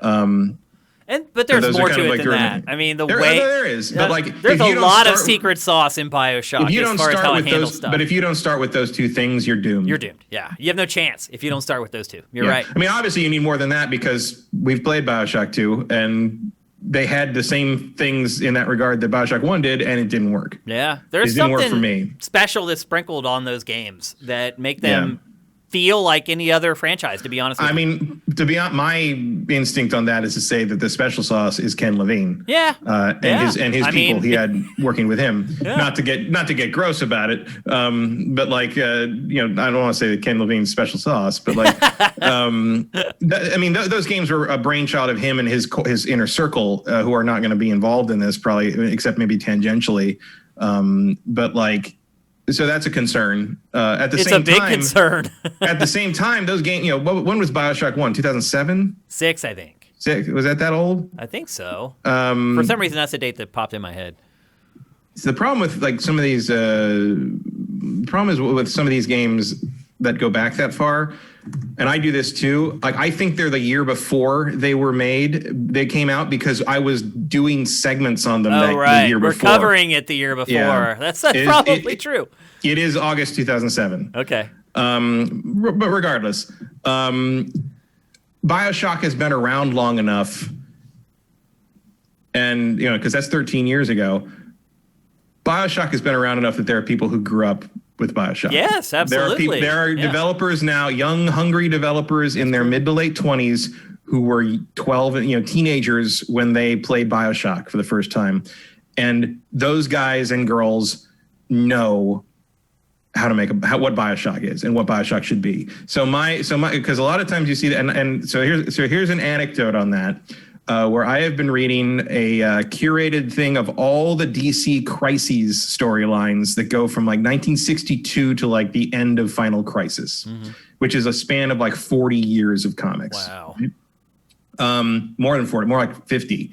And so it starts in the Silver Age with all this nonsense, and it goes to the 70s for the Bronze Age stuff, and there's like kind of the stuff that Super Friends is based on, and it hits the Crisis on Infinite Earths.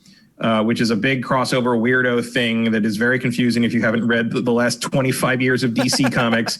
And I've read it before, but like everybody has. After reading kind of that backstory, like of all that, I read all these backstory things, and then I read Crisis. It's the first time I've ever understood Crisis on Infinite Earths. It was amazing.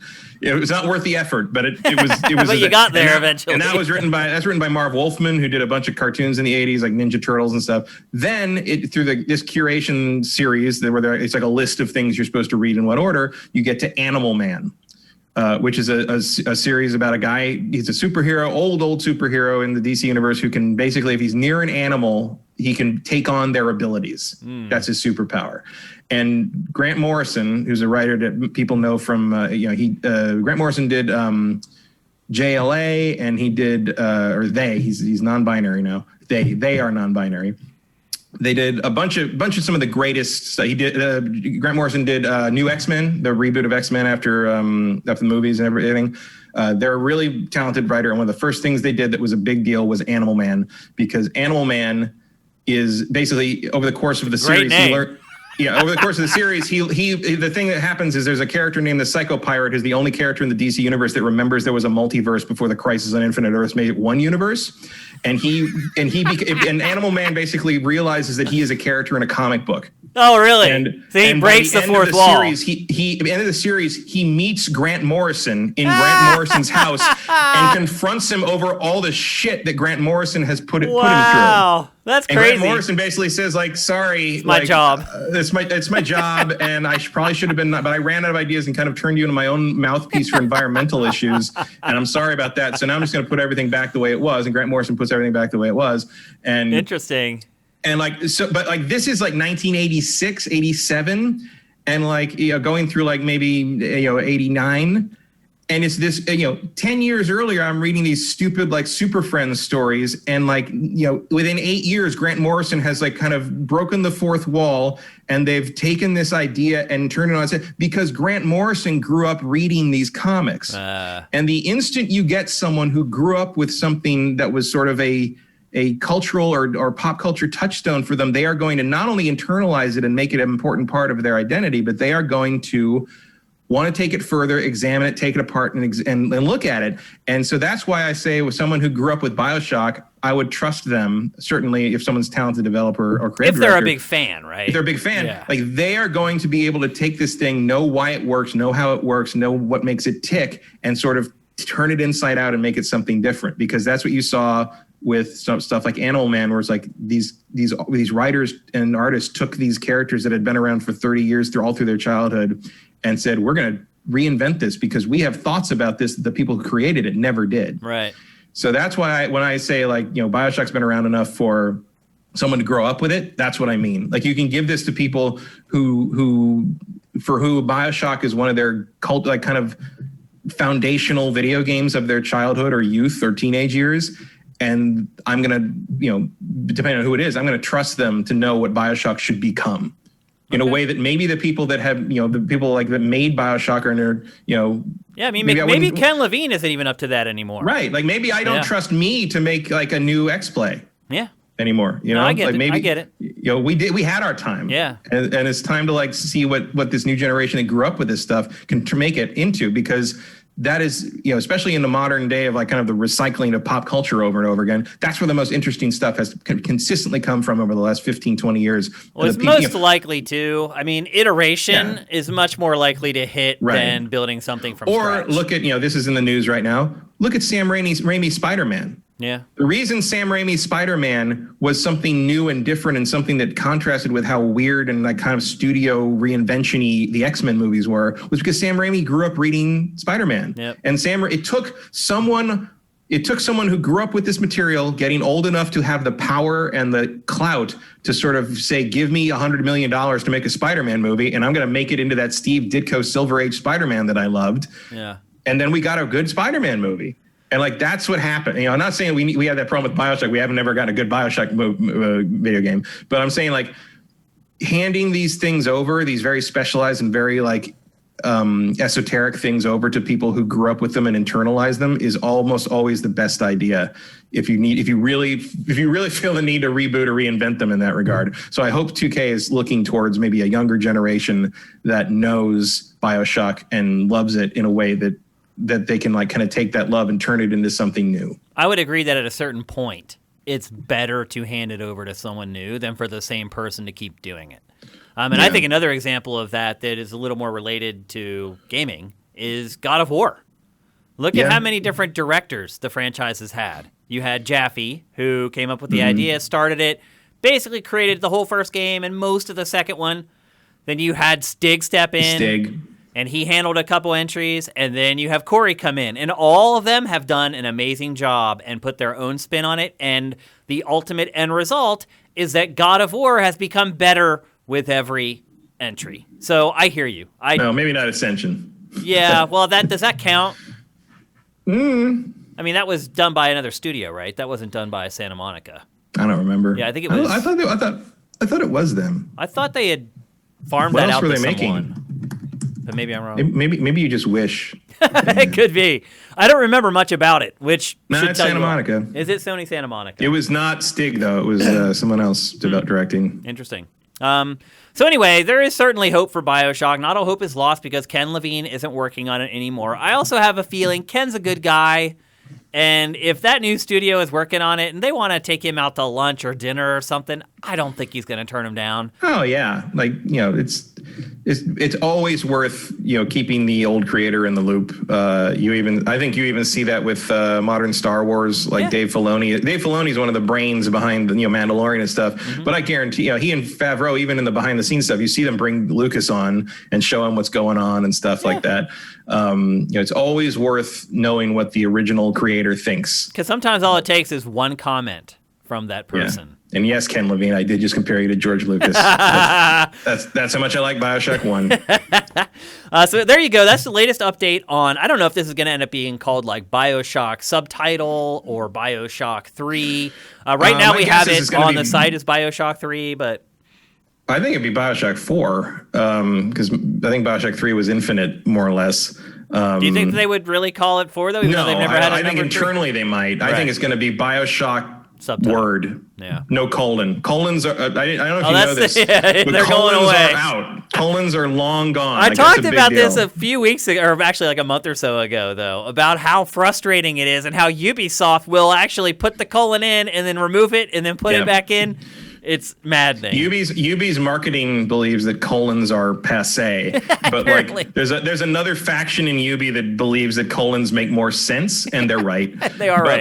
But apparently Ubi marketing thinks that punctuation is bad. I don't know. Yeah. So if you look back, like I don't think they've had a colon in an Assassin's Creed title since like Unity. It's been a while. Yep. Yeah, it's been a few years. So anyway, that is the next BioShock. I'm guessing we don't see this until 2023. Yeah. I mean, they have been working on it for a while now. The studio formed a little over a year ago, but they're still in pre-production right now. There's a long, long way to go. But that's probably why we're starting to hear stuff, is because they are doing pre-production and they're starting to figure out what the game is going to be.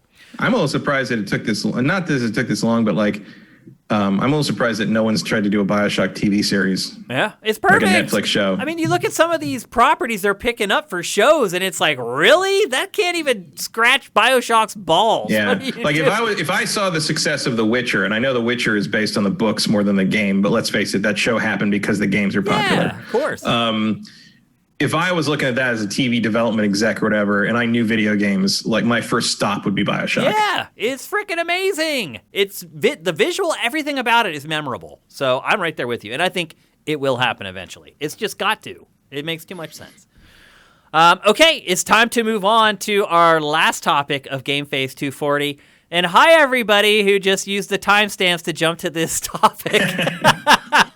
You missed a really good Animal Man conversation. Yeah, you guys missed a lot. Go back and watch the rest of the show. I do not begrudge you guys for jumping straight to our discussion about Cyberpunk 2077. I know everyone on SIFTD is going to do it, everyone on Patreon is going to do it, and everyone on YouTube is going to do it. And welcome. Here we are, finally, after so many years, ready to discuss Cyberpunk 2077. It started 8 years ago with a teaser trailer that just kind of flew under the radar. No one really paid any attention to. That was out there then for like the next 2 or 3, 4 years. And then finally, CD Projekt Red shows us the game at E3. Everyone freaks out, myself included. And the rest is history. It's been a torrid marketing schedule for the game. It has disappeared for patches, but the last 18 months, it's just been steady. In fact, Los Angeles right now is completely covered in Cyberpunk 2077 billboards. They are everywhere. I was talking to my wife about this game, and I'm like, this is like the biggest game that's come out in like the last half decade. And she's like, really? And I'm like, yeah. And she's like, I don't recognize the title of it now, because usually she's like, well, that's probably Halo or Mario or Zelda. I was like, no, it's this game called Cyberpunk. And she's like, oh, I haven't really heard of it. I'm like, you've seen the billboards all over town. And she sat there for a second and thought, and she goes, are they yellow? And I was like, yes, they are. And she's like, you're right. I have seen them everywhere. So this I town, hate that yellow, but like it works. It works. Yep. Like this town is draped in yellow right now for Cyberpunk 2077. Matt and I, as we said in the open, but again, some of you guys may have jumped directly to this topic. We've been playing it since Monday evening. Neither of us have finished the game. I would say, if you guys know GameFace, you've watched a lot of episodes, and you've watched Matt discuss open world games, you know where he is. He's grinding through all the little stuff, not necessarily going through the main path. I have been primarily going through the main path, but the difference is Matt has spent more time with it. So we've basically... I think we're both at the same place, more or less. Right, though. we're at the same spot in the campaign, but Matt, I think you've actually experienced much more of the game than I have. What level are you? I don't even know. That's a good question. I'm level 12 right now. I'm probably the last level I remember, but like they happen and like I don't always pick up on it every time. Well, because you've got the two. You've also got the street cred versus the character level, and yeah. The last one I remember is level 10, so we're roughly around the same. But yeah, you're probably a couple levels ahead of me because you've been doing more of the side stuff. For the purposes of this discussion, and this is going to be a lengthy discussion, so buckle up. We're going to break it down into categories to try to keep everything organized to make sure that we touch on everything. And there is a lot to touch on. Probably the way we should start it is to let everybody know what the plot in this game is. Because I'll be perfectly honest with you, Matt, I hadn't even really thought about it until I started to play it. I was like, wait a minute, what is the story in this game? Like, what is your goal? What is the overarching... trouble that you're trying to get out of? For all the media they put out and all the little everything, they've been surprisingly good at not giving anything away narratively. Well, I will say this before we get started. One, as usual, we are not going to spoil anything for you guys in this discussion or with our B-roll. All the cinematic B-roll is from the first hour of the game, and the rest of the gameplay stuff is from... I would guess anywhere from like hour 3 to like hour 6, something like that. It shows all the systems, but it's not going to spoil anything for you guys. So you guys know that you can watch our discussion. We're going to take care of you guys and not ruin anything for you. But so I went into this game completely blind on the story. And I'll be honest with you, Matt. Excuse me again. The game starts and goes on for quite a while, and I still don't know what the story is. When the game starts, the only thing that you know is you were living in whatever Atlanta is now. Things didn't work out, so you're going back to Night City. And you can start from 3 different perspectives. Atlanta. Well, they call it something else, but I'm assuming it's like whatever Atlanta is. What's your origin? Oh, so here's what I was going to say. Are you street kid? So the game that I am playing to completion, I'm street kid. But because I don't know what you're talking about when you said that. But I went back and I played also the first like 3 hours as Nomad just to try to see how different each of the campaigns is depending on which one you pick. And what I've basically figured out from the 2 campaigns is that they're different for about the first 30 to 40 minutes, and then you meet a specific character, and his name's Jackie. And then once you meet him, they're both basically the same, other than whatever class you chose at the beginning is a part of the game throughout the rest of the game. As far as you're I have it on PlayStation and Xbox because we got the early copies we got locally or on PS4. And then I got it I had already pre-ordered on Xbox digitally, so when that went live last night, I played that. So I played Nomad and Corpo openings. And you're right, like basically the idea is you play an opening sequence that kind of deals directly with your origin, and you get screwed over and something horrible happens to you one way or another. Yep. And Jackie basically says okay, well, this is going to be our new life. Come on. And that's how it starts. You get a little montage of you just doing criminal being shit. Bros. And it's like it's like 6 months later. And then then the story. So once you get to that montage, your origin is irrelevant. It's going to be the same game from then on. It's just you get dialogue choices that are prefaced with like Nomad or Corpo or Street Kid, and you. So don't sweat picking one of the 3 at the beginning. It's not that big of a deal. Yeah. Mostly what you're picking is what would you like your character to know about in conversations. Yep. But like if you pick like Nomad, you know about stuff outside the city. You know about kind of the world and how it works outside the city. You know not to trust people. Nature, survival stuff, that kind of thing. Clans, loyalty stuff, like kind of stuff that someone who never left. Because there's a whole thing in this setting where like people don't leave the city in their whole lives. Right. Yeah. And so the fact that you've been outside the city makes you a bit of a unicorn in that regard. Because there's not a lot outside the cities in this world. Whereas like my Corpo character knows how deals work. She knows what tech is out there. She knows which corporations don't like each other and which executives are who and why. And like if a corp person is doing a certain thing a certain way, she knows. She has a pretty good idea why they'd be doing it that way, whereas like the other characters might not. Like, and every time I pick a Corpo, the response to stuff like that, the other characters are always like, oh, that's a really good theory. I never would have thought of that. It's because they haven't been in that world, right? Yep. So there's a reward in that, but basically, it's not going to affect your stats. It's not going to affect how survivable you are.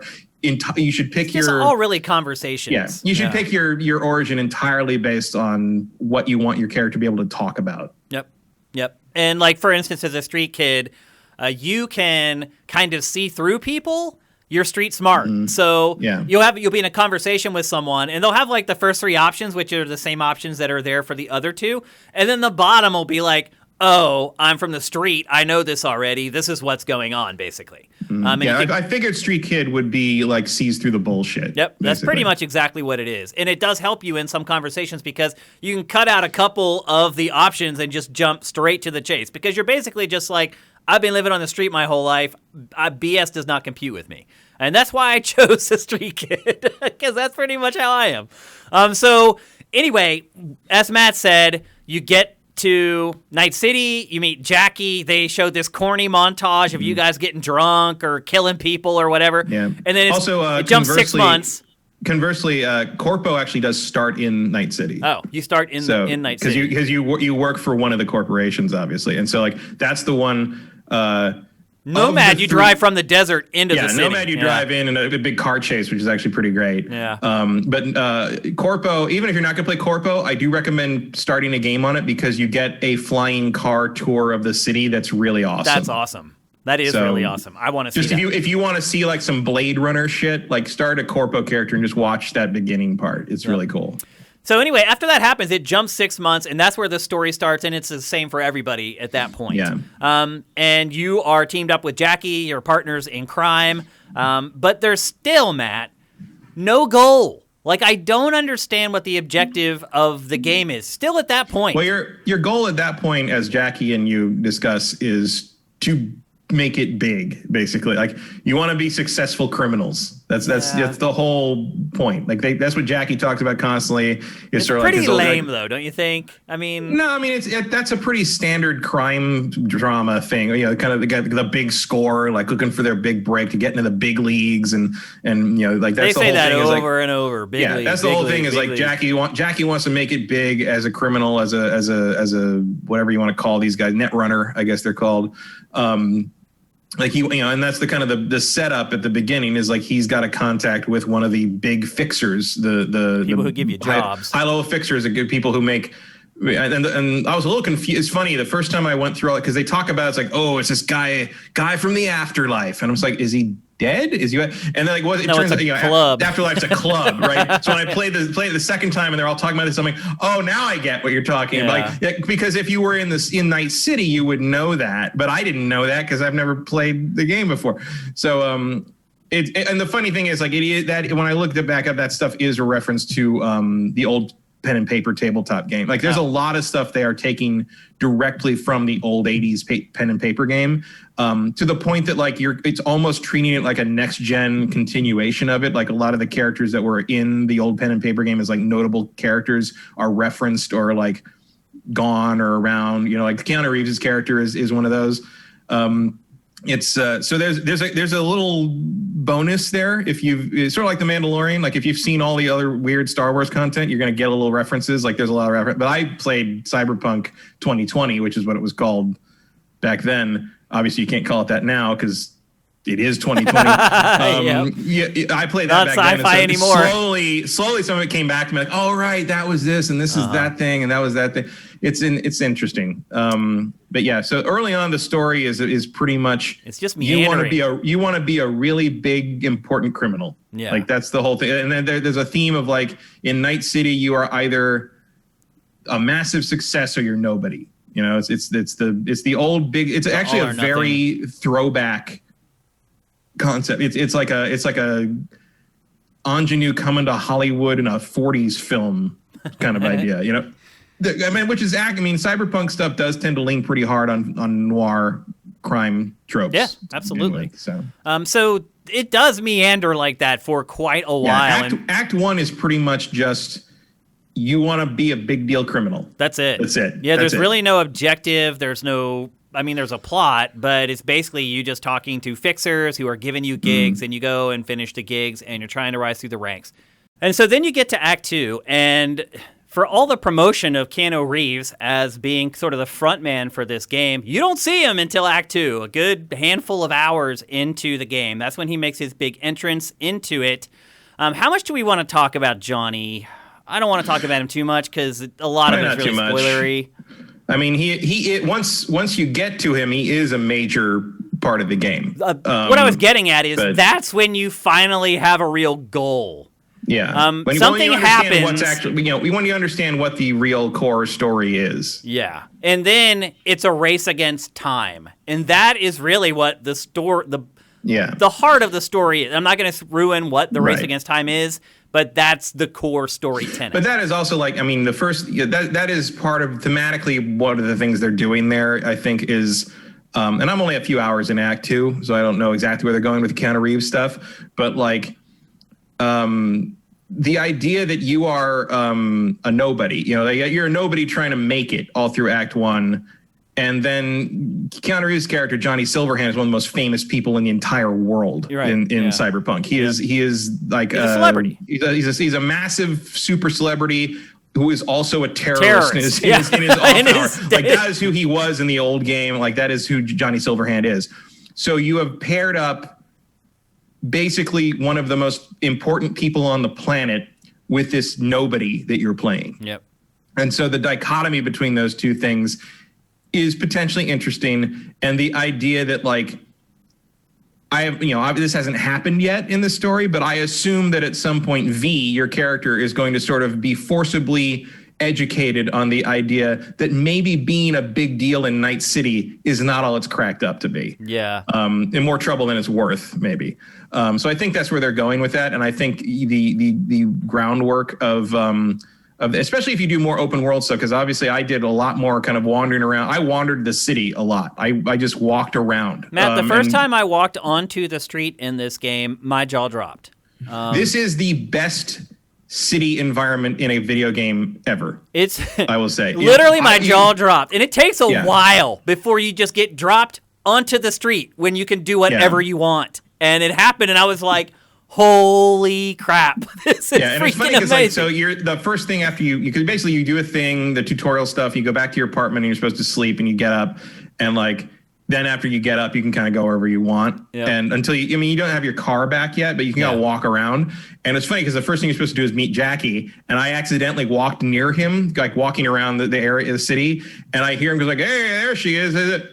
All right, I'll see you later. And I'm like, I'm not talking to you yet. I'm not doing that. And man, this city feels like a real city in the way that nothing else I've ever played has. Like you can walk up alleys and they twist around into a staircase and twist around into an overpass and suddenly you're on this side of the road. And it reminds me like of Tokyo, the city does, because everything's piled on top.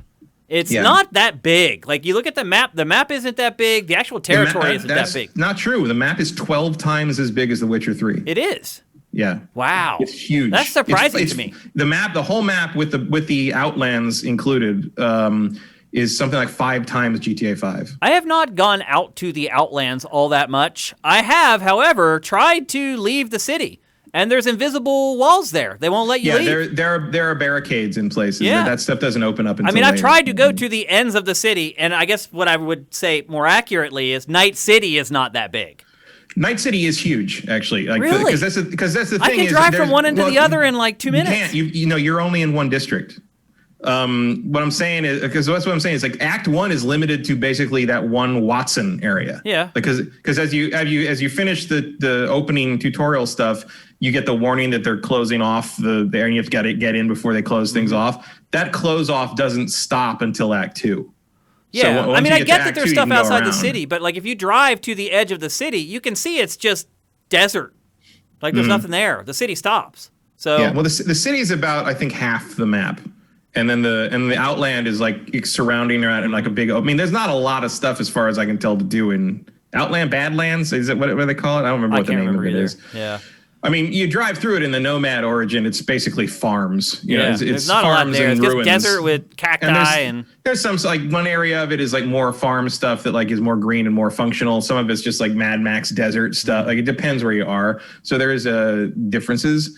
But it's huge. The map is huge from what the stuff. Well, I was I'm glad to reading hear that said. because you get these missions and it's like, okay, go over here. It literally takes you like a minute to get to each destination. And then sometimes like you'll get a waypoint and it'll say 250 meters away, but you have to go like all you the gotta way go up around here in and a over loop this just to and get yeah. back to that spot. Like, Unless you don't want to like risk your life by running across a freeway right. or something. You know, but like, that's kind of how the city is designed. You can't just go straight to anything. Like you get a waypoint, you're like, that's not very far away. It'll end up taking you a lot longer to get there than you think it will. And because of that, it feels like a real city. It like, does. Especially that happens like, when you you're know, walking like around a Tokyo. real city. Absolutely. Yeah, and like, although most real cities I've walked around do not have quite so many studded dildos laying around, I have to say. Just lay it on the ground. That To you your can then point, sell to an ATM.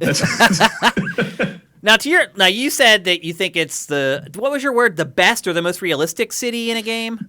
I think it is the most convincing urban environment I've ever seen in a game. In terms of feeling like a real place, real place that could have grown up around itself. And not just like a backdrop. Like my comparison, I guess, would be just in recent times would be London in Watch Dogs Legion. Yeah. Watch Dogs Legion's London looks great, and it looks like London, but it's a backdrop.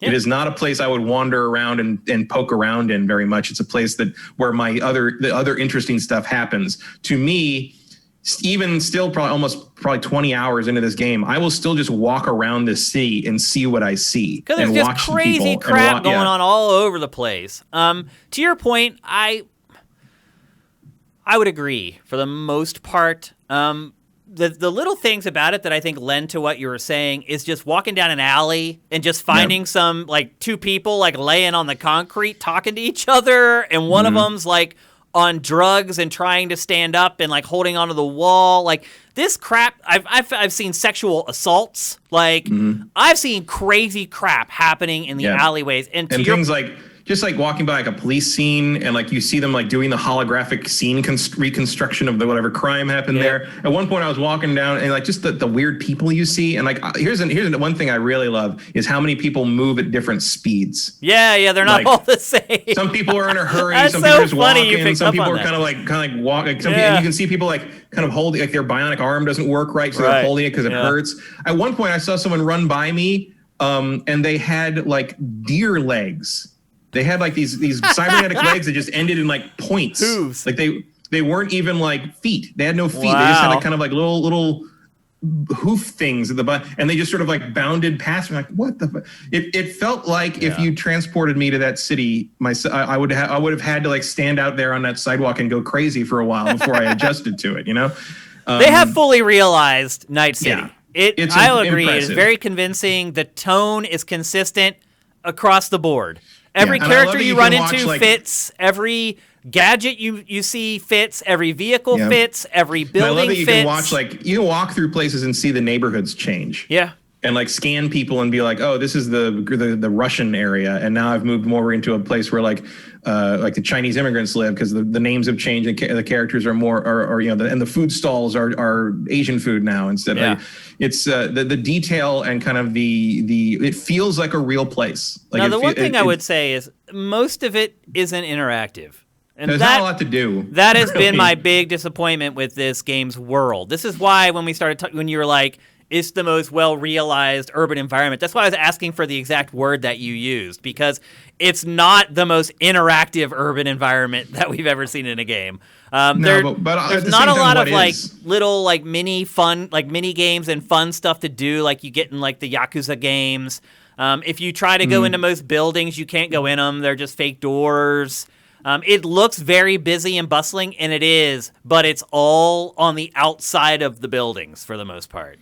Yeah, but that's video games. So yeah, I wouldn't say that in 2020. That's video games. I would. I mean, I can't think of another game. The Division 2. You can go in and out everywhere. The whole world is there to just go in and out. Okay, but that helps that there's nobody on the street for that. Yeah. I don't think of the Division or Division 2 as very compelling city environments. They're just burned out, abandoned places. Like, there's not a lot going on in terms of like kind of, you can't do mini games, but it's like, I think I believe it as a place. Yeah. Exactly. Yeah. Absolutely. Yep. Agreed. 1,000,000%. Like, it doesn't make it a fun gameplay situation, but I like walking through it and looking at things. Agreed. It's like going to Tokyo for the first time, and you finally get into the city, and you're like, oh my God. There is, crazy. I think, what you did say about 2020, I think does point to one, and maybe we'll get into it later. This is not a next-gen game. No. And not in the same way that people go, it doesn't have the next-gen patch for the ray traces. Right. No, that's not what we're talking about. When you play this game, it's not a next-gen game. Yeah. It is probably what Fallout 4 should have been. I call it Grand Theft Cyberpunk, Matt. There are so many elements of this game. I would not insult it like that.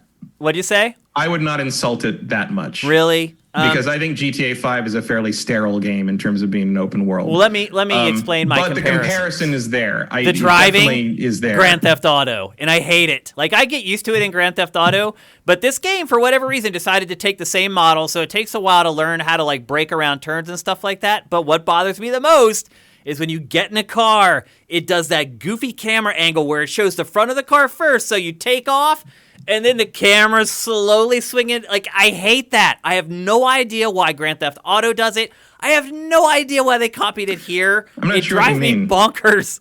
I'm not sure what you mean. I drive cars from third person. I don't drive in first person. So I am driving this in third person. Okay. I don't find the first person view in this very useful. For driving, it's hard because it obscures too much of the vision. You have no situational awareness. Yep, you can't see what's going on in the periphery. Yeah, I do some stuff first person. I can drive like Forza in cockpit mode, but like this doesn't. It's too narrow. Even when messing with the field of view, I couldn't feel comfortable in the first person. So I drive cars in third person. So when I get in a car, you get into the car, and then the camera cuts to the front of the car. And then you're sitting there, and the camera will slowly start going behind it, but I don't want to wait, so I just start driving. And while you're driving, the camera is trying to, like, get back behind the car. You end up, like, running into something. Like, it's the same thing. I've never had that happen. That happens to me in Grand Theft Auto. It happens to me here I guess sometimes in GTA because you're third person, but, like, in this game, when I get in the car, the camera just pulls back to the back to look at the back of the car, and that's it. That doesn't happen for me at all. You think that's a bug? Maybe. Might be. I mean, who knows? I've seen bugs in this thing that I'm just like, are you right? Are you serious? Yeah, I know, dude. Me too. We'll get to that. We have a whole section of this discussion just on the bugs. We'll get to it. Yeah, it's pretty. I mean, so yeah, that could be a whole weird thing that's only happening to you because that seems. I've talked to other people that are playing the game, and like everyone has their own fleet of weird stuff that happens to them regularly. I mean, you'll see it in the B-roll because every time I get in a car, it happens. So I have tons of B-roll of it. So you'll be able to check it out if you're watching the show. Yeah, mine is like I get in and it just sort of the camera just sort of pulls it through the back window and shows the that never happens for me ever. And, but I mean, it's rough. Like it doesn't look good when it does it. You're literally pushing the camera through the character model and through the car model. It's not an elegant transition by any means. Yeah. Well, I would say this: very few things in this game are elegant. In its current outside state. of the art direction, like in its current state, it'll get there, I think. But right now, so as we were talking earlier, Act 2 is really where the story kicks off. That's where you get the whole. I have X amount of time to complete a big objective. Again, I'm not going to which I don't like. I might add. You don't like it? I don't like having a timer put on the main quest. I know you definitely won't like it, Matt, because you love to poke around and find stuff, and for me, I'm like, whatever, I'm gonna plow through the main quest anyway. No, so same thing happened. I mean, obviously happened when I played Immortals. Happens when I play. As soon as you let me go, what's the first thing I'm gonna do? I'm gonna go places I'm not supposed to go. Right. Like I'm gonna start wandering around. The first thing I did was wander around. Then when I got the car, as soon as I got Jackie out of it, I was like, okay, I'm gonna go see if I can drive out of the area, and I couldn't because the court, the police still have the whole place blocked off. That's my thing in open world games is like I want to see where I can go where I'm not supposed to be. Yep. And I just plow through the game. And that's why we're perfect to discuss games together, because we approach games, especially open world games, completely differently.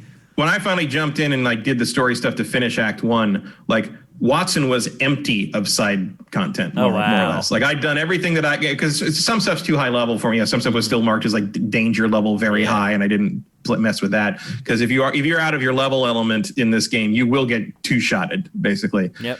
But I did almost everything, and as a result, I had a lot of gear. I had a lot of cool cybernetics. Like the story stuff was super easy because I was high level, but because I was really kitted out. And that makes a big difference, and we'll get to that stuff too. The unlocks and the perks and the abilities and all that stuff, they dive real deep, and we'll definitely dive deep into that stuff as well. But what I was getting at is at that turning point of the story, you do have a real goal, and that's when the story became more interesting for me. I would also say that no one is sacred in this game. No one is safe. Mm-hmm. Anyone can die. So just go into the game knowing that and set your expectations accordingly. They are not shy about killing off characters that at least I thought were probably going to be there until the end of the game. Once I met them and I was like, oh, I see how we're working together or we're doing this or that. Like, this is probably going to be something that's going to build the whole length of the game. Nope. Like, they'll yank the carpet out from underneath you in this story, and I think that's probably all I want to say about it. I think we've probably said enough. I'm also pretty pleased that, because sometimes in games you can tell who's going to last and who won't by the effort put into their design or their character model. Not true here. No, everything's equal footing here. Every character's handled very well, I think. Not just with their costuming and things like that, their voice acting, their writing, everything. Yeah, voice acting is very good. Except for, I would argue, Keanu Reeves. I think he's the worst voice in this whole game. The problem with Keanu is and as I've gone further in Act 2, I feel like it's getting a little better. I just felt like I was starting to become numb to it, to be honest. Because part of the problem, I think, that is early on, because when you first run into him, he's very angry. Yeah. He's very angry and he's acting like an asshole. Mm-hmm. And Keanu isn't good at that. He's really not. Yeah, because he's a nice is guy. Not an angry asshole. He's just guy. bad at acting like a jerk. Yeah. And it sounds a little artificial when he's being a jerk. He just sounds like, and I think it's just him. He just sounds like a burnout. How he sounds in Bill and Ted is just kind of who he is. And for this character, it just didn't work for me. I don't know. I hate to say it because he's like the poster boy for the game, but he absolutely looks the part. Yeah, he's a perfect for sure visual casting. But this is, and look, I don't have a lot of preconceived notions about who Johnny Silverhand is as a character. Yeah. Just because I never got that far into the pen and paper game. Mm-hmm. But if that's your concept of who Johnny Silverhand is, Keanu's a strange pick. Yeah, he's supposed to be like this hyper smart, conniving terrorist / rock star, but he's just like, blah, dude. I don't know. It doesn't seem to fit the character, but it's not so bad that it's. It feels like they want that character to be like a laser. Yeah. But he's a baseball bat. Yeah, and and Keanu's trying to play him that way, but it just isn't working. And look, part of it might just be voice acting's hard. It is hard. Yeah. And someone who's, if you're an actor, try to read something and record yourself sometime. You might think you can do it, and it's just not quite there. And it's people train for years and years. I have a friend who's a professional voice actor. He started when he was in his mid 30s, but he took classes for 4 years before he got a professional gig. It's a real thing. But all the other voice acting, amazing. All the other writing, amazing. The music, freaking mind-blowingly amazing. Vic, Vic, the Ripper doc Yep. you go to, he's like the main guy you go to for your cybernetics. Yep. That's one of the best performances of the year. Yeah. His voice acting, I think. But He's you very, know very what, good. though? Some of the scenes with him and Keanu, because of Keanu, the scenes are a little weird. Like, you can tell that the stuff was recorded separately and that they weren't talking to each other when they recorded it. Maybe that's... And that they probably couldn't get Keanu to come in for retracks. Yeah. Because like you got to kind of work he's around that huge, initial and you were lucky to performance. get him in the first place, even for a game this big. That's a huge get. And but your character is also very good. Like I've only played the female version of V. I'm playing the male, and he is freaking amazing. The woman, the voice actress is very good too. Like it's look, it's coming off of The Witcher 3. It's not a super surprise that CD Projekt has good English voice acting. Yep. I mean, I don't dislike Keanu's performance, but it's not on the level of stands somebody. out. I mean, Jackie is a fucking great character. Like Jackie sells himself inside of the first 3 lines. Dude, I fell in love with him within like a minute and a half. Yeah. Literally, I was like, I love you. I hope we're gonna be best bros forever. Like, yep. They and did. So you are. Like it's like you buy him as your best friend in this world.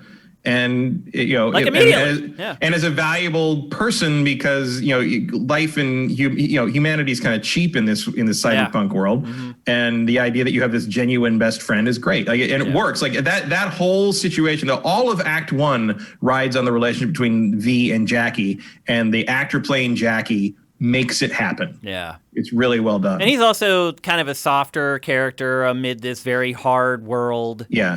He talks all the time about his mom and his wife, and he's always like, I need to check in with the wife and let her know what's going on. Like, especially because he's such a huge, he's a giant dude, like big, tough, muscle guy. And like, there's even a scene where, you run into a guy who's bigger than him, and he's like, "Oh, you work out, bro?" Like, what do you do? You doing it? And the guy's just like, He's just like, "No, okay." Yeah, the writing and the voice act is great, and eventually the story also becomes great. It takes a while, and I'll be honest with you, for the first few hours of this game, I'm like, "Oh my god, there is no story. Is this it? Am I just going to run around and just like commit crimes and collect money for 50 hours?" No, I've seen enough noir that I knew pretty much what they were doing there. Yeah. Well, they do get to it, and eventually the story is really good, and it is riveting, and you do care, and you care about the other people, not just V. And despite the fact that most of these people are terrible people. People. The other thing I would say is neat and refreshing is that your character V is like not like just sort of a stoic badass. Like V gets scared of things. V knows that they live in a horrible, vicious city, a horrible world. Like and like when things start to go weird or bad, like V gets nervous. Like and you can see that like you are still supposed to be sort of only like half a year into your new world as a roving netrunner criminal person, and like a lot of the shit you end up in as you're trying to make it big. And this is true of any career, really. Like when you start to make it big, everything starts to feel a little overwhelming. And V reflects that a lot of the time in the dialogue. And I thought it was really well done. Yep. And then you could easily have just done this as sort of like a straightforward, like GTA hero, sort of like, rah, who cares kind of thing.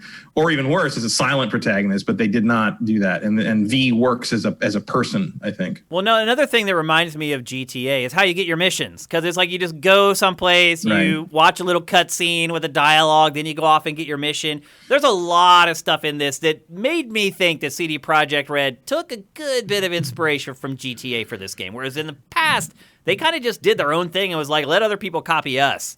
I got a lot of GTA vibes in this game. There's some GTA influence right down to like where you're doing something else, sometimes even main story related, and you're like, can you people stop calling me? Yeah, like, or just like the people around you, shut up. Like there's times I'm trying to hear like important dialogue, and there's so many people standing around me just saying random crap. I can't hear what I need to like hear. Yeah, the sound mix is a little muddy in places. The other thing is like it's because like the sound mix is quieter, feels quieter on the Xbox to me, and so I turned it up more to be able to hear more of what's being said in places. But sometimes like I'll run into a pedestrian and I'll either talk to them or I'll accidentally try to pick something up and talk to them by accident. Mm-hmm. And last night I ran into there's a guy who's leaning against a railing in the first area you come out of your apartment to. And the last time I talked to him, he said something funny. So I went to talk to him again. on the second playthrough on Xbox, and I talked to him, and for whatever reason, his voice line was like 9 times louder than the rest of the game. Have you noticed? We have a bug section later, but have you noticed that like you'll just start moving really fast out of nowhere? Yes. Like I'll be I'll be doing like a walk and talk where they force you to walk really slow, and you're just like following the character talk, and all of a sudden you'll go. I think it's like yeah. That happens because you stuff like that. That's not random. That happens because you step over an object, and the game is trying to kind of re-glue you to the floor, and it pushes you forward to like get you to a flat surface. There's videos online of that happening, like where you can see it. Like where the full body or whatever. People doing it during a gunfight, and they jump over like the wrong bag or something, and they get thrown like a mile that way. Like they fly. I've seen crazy. Again, we'll talk about bugs later. I've seen crazy crap in this game. They have this thing came in real hot. It did. Yeah. Like it probably should not have come out this year. We'll get to that. Trying to wrap up the audio. The music in this game is freaking amazing. Matt, phenomenal. I'm curious to hear your impressions of the music. I love it. You love it? Yeah. Like I'm not super in all the hip hop stuff, but I like synthwave and sort of the old kind of like that kind of like the cyberpunky whatever you want to call those genres. It's techno. That this whole soundtrack is freaking techno. And techno is this electronic genre that when it all started and blew up, everything was techno. Like my mom calls everything techno. She doesn't know what house or trance or drum and bass is. Any electronic music to her is techno, and that's the way it started. But techno actually is a very specific electronic music genre that's known to be a little more robotic, maybe a little more abrasive, a little more machine-like. I think most people use techno interchangeably with EDM. Exactly, and it's not. Techno is a very specific subgenre inside electronic music, and that's what this soundtrack is. So if you listen to the soundtrack of this and you like techno. And the techno that they have in this game is freaking amazing. It is so good. I would argue more than anything else in this game, it sets the tone for the game. It's very alien and strange, but still melodic and still kind of soothing at the same time. Like, it's just really good. And this there is have been times when I've driven places, and when I've gotten to where I was going, I stayed in the car to finish the song, to the music, which I never do in open it's world so games. Good. And this isn't even like the licensed stuff that they got from like Grimes and the other artists that they worked with. This is just the OST. I'm going to buy the OST, and I never do that. So we hardly ever talk about music in games in GameFace. It's so good, I wanted to bring it up today when we discussed it. So I bought an OST this week. You saw it on Twitter, some people, I think. I didn't. Which one? I bought the new, they did a new like symphonic and like remastered OST for ActRaiser. Oh, that's good. That's a good sound. In France, and so it's a CD and a vinyl, and I got the full set, and I actually got in early enough that I get a signed little thing from the composer. Have him sign your vinyl. So it's a little like statue thing or something that he signed. But I'm in. Yeah, done. That's awesome. But yeah, just like this, like I thought the same thing when I was playing this. I'm like, am I going to buy 2 game soundtracks in the same week? Like, that's a landmark experience right there. It's really good. The music in this is really good. All right, let's start talking about the design of the game. This is an open world action RPG with all these systems that are going on under the hood, and they're all talking to each other. Let's talk about character creation first.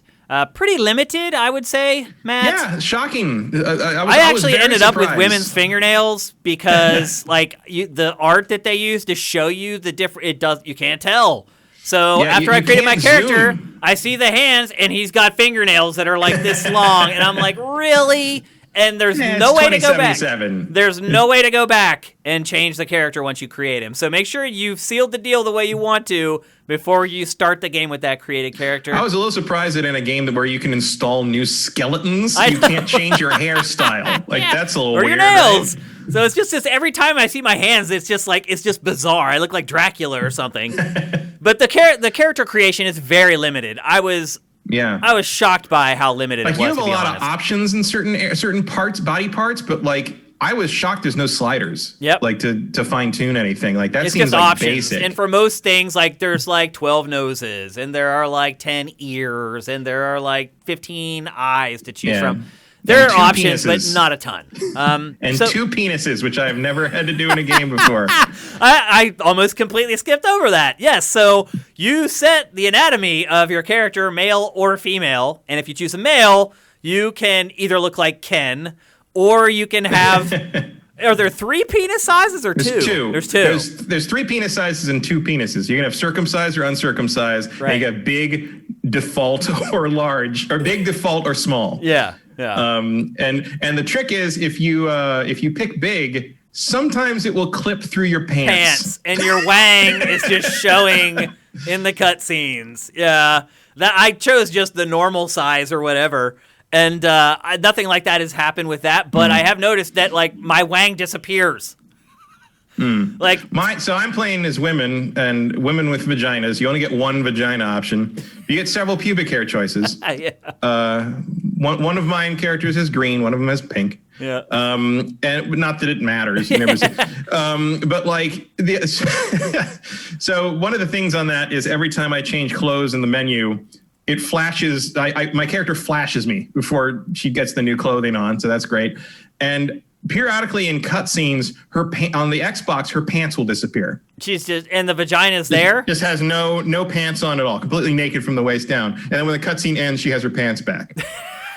Now, my character's wang just disappears. Like I'll be up in the morning, like looking in the mirror, and it'll just be Ken down there. It'll just be gone. Can I also say how much I appreciate their mirror solution in this game? Oh, yeah. Where because one of the most expensive in terms of hardware things you can do in a game is do mirror reflections. So the way they deal with that in this game is mirrors are fogged over unless you like lean into them and look in them and activate them. Well, then you push the button and it's just a video feed. And it's just a footage of you like looking in them, and you can pick a bunch of facial expressions, none of which really look very different from one another. And then you can stop looking in the mirror. Yeah. It's like your narcissist meter, I think, that whole interface there. Let's start talking about some of the bigger design stuff. You've got a lot of cool visual tricks going on, but there's we can't reflect all this shit in a mirror. What are we going to do? Let's start talking about more of the design, because we still have a lot to get through. There are multiple difficulty settings, a lot of them. The game defaults to hard when you start it. Did you play it on hard?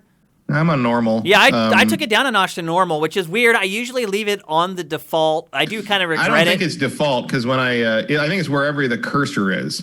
Because when I started the PS5 version, hard was highlighted because that's where my cursor was. When I started the Xbox version, normal was highlighted. Well, I did end up choosing normal, and it does have an impact on the game, because the second playthrough that I played, I went back and I did leave it on hard for that other one. And even in the limited amount of time that I played that other game save, I could see the difference in the enemies. It's substantial. The enemies are kind of bullet sponges in this game, in general. Early on, for sure. Like I've gotten to the point where I've specialized in my my handguns that like very few guys can take more than 2 headshots from my pistol. You definitely feel the difference, man, when you upgrade stuff. Like you see it and you feel it. I'm concentrating on rifles. So am I. So like machine guns and stuff like that. I can rifles are my go-to weapon. Although I am slow. Like in the background, I am upgrading my blade stuff, because the katana is probably the best weapon in the game if you can find a good katana, and if you can kind of kit yourself out to be durable enough to close the distance. Like you can kill guys. You can kill like the big cyborg guys in like 2 hits when you've got like the right perks in place. You feel it. Like your upgrades. There's very few upgrades in this game that you don't feel like makes a difference. Like you even just like little things, like the one that gives you like added percentage for crits if you're firing a rifle from behind cover. Like that changes everything. Well, then all of a sudden you use it and you're like, oh wow, look at my crits firing off. Yeah. Look at this guy who I would have had to stand and like empty 3 clips into. He just died in 2 headshots. Yeah. It matters, and that's great. Like, it is great. The enemy AI is really bad. They'll basically just like unbelievably stupid. And frustrating. They're just basically making it. Poke your fucking head out. Just stand up. I'm gonna kill you anyway. They're just trying to make it hard to hit the enemies, but the enemies actually aren't smart. They're not thinking. They're not working together. They're not flanking. No. They're not communicating with each other. They're just I don't even know what AI routine they're on. Last night, like, because you can run into these, they're like marked with like police stars. They're basically like shootouts that are happening between the police and gangs, and you can help. If you kill the gangs, you'll get a reward from the police. Last night, I found one and I went in to help, and I killed one guy, gang member from behind, and then the other, there's like 3 cops and 3 gang, like Maelstrom gang guys, and they're all kind of like fighting over this one like little planter box in the middle of this like patio. And one of the cops just threw a grenade in the middle of the planter box and it blew up and killed all of them. And so I'm like, oh, okay. Stuff like that happens in this game. Yeah. So I just went and picked up everybody's ammo and sold all their guns. And that was, I mean, I came out of it okay, but it's just like stuff like that happens all the time. You know, that's sort of what and partly what I mean by when I said that like this is not a next gen game, is that stuff is amusing and it's fun to watch, but it's stuff we've been amused by since GTA 3. Yeah, absolutely. Yep. And so as far as upgrades are concerned, you're constantly getting new, and I will say that the gear churn in this is way too much. It totally brings me back to like Destiny, where you have like 8 of the same gun and each one's like a sliver of a percentage more powerful. That's what happens in this game. But I had to establish a rule where, like, if it's not more than 10 points higher than what I already have, I'm just going to ignore it. Just ignore it. Yeah, and you can sell all your junk very easily if you want to. Sell it or break it down for crafting. Yeah. I mean, it's much easier to navigate than like Assassin's Creed Odyssey's inventory. I would agree with that. Yeah, but like it's not as good as Valhalla's. No, right. It's Valhalla is kind of an elegant solution to that idea, where it's like you get one of this type of axe, and then you can just sort of like upgrade it as you see fit, and that's where the resource churn goes in. And the funny thing is, they actually have that in this game. You can craft and improve your weapons, but they ask for so many freaking resources. Yeah, I have never done it. I have not crafted anything because I'm like, bro, I'm not going to give you all that for a freaking silencer. No. Well, and also like that's like there's. They literally have the Valhalla system in the sense that there are what's called iconic weapons in the game, and they're designed, they're named, and like they're substantially noticeably better than kind of comparable weapons of the same type. Well, their power level's higher. Yeah, and you're supposed to be able to upgrade them with crafting to keep them relevant through the whole length of the game. The trouble is, like, I can't remotely afford, even after this much time, to upgrade I'm way too any afraid that I'm going to need it for something else. And I'm like, my gun's already working fine. Like, I'm not going to spend them on this. I'm going to need to bribe somebody later on or craft something else that's more important. So the one thing I have noticed is that, like, early on, I felt like I was kind of really like, seesawing my way through combat. But once I got kind of the perks and levels in place, like that I wanted, I started developing towards the rifle perks and sort of into the specialization I wanted. Like, it's really easy. Like, it's very hard to run into something that I'm not going to kill in like the one of the big Act 1 kind of finish mission where if you screw up, you can be up against a lot of guys at once. And I thought I was going to instantly die, and I killed like 12 dudes. Well, I just intentionally went in guns blazing because of what you said. I know I'm not going to die. The health is so plentiful in this game. And I think I have like 130 of the health inhalers it's like at this point. Like if you just pay attention, you will never die. If you're just looking at your health, you're like, oh, I'm half full, and use health, you'll never die. The only time you're going to die is when you just stop paying attention to it and get caught up in a firefight. And as a result, I would actually suggest playing on hard. Yeah, I do regret now playing it on normal because you're right, it has become easier as it's gone on. Like, the enemies aren't scaling in tune with the abilities that I'm getting, the weapons that I'm getting. You're right. As time has gone on, it's become easier and easier to win each skirmish. And that doesn't motivate you to keep playing. But the good news is it's inversely proportional to the story. The story starts out slow, and then it ramps up as the actual challenge of the game is starting to go down. The other thing I would say, too, that we should have mentioned when we were talking about conversations is the branching story paths matter. So there's one mission, and it's a primary campaign mission, where you come back and you've discovered a bunch of stuff on this mission that, like, basically some betrayal, and the character who you did the mission for is like, hey, did you come across anything else on your mission that you're not bringing up? Basically hinting like, hey, this person's going to betray me. Are you going to tell me about it or not? And I decided to tell them that this person was trying to betray them, and I ended up getting more money for the job, like an extra 10% cut of the job. So the decisions that you make, now I don't know, what I don't know is if some of the decisions I made, it's hard to talk about this without spoiling anything, ended up affecting something that happened to that character later on.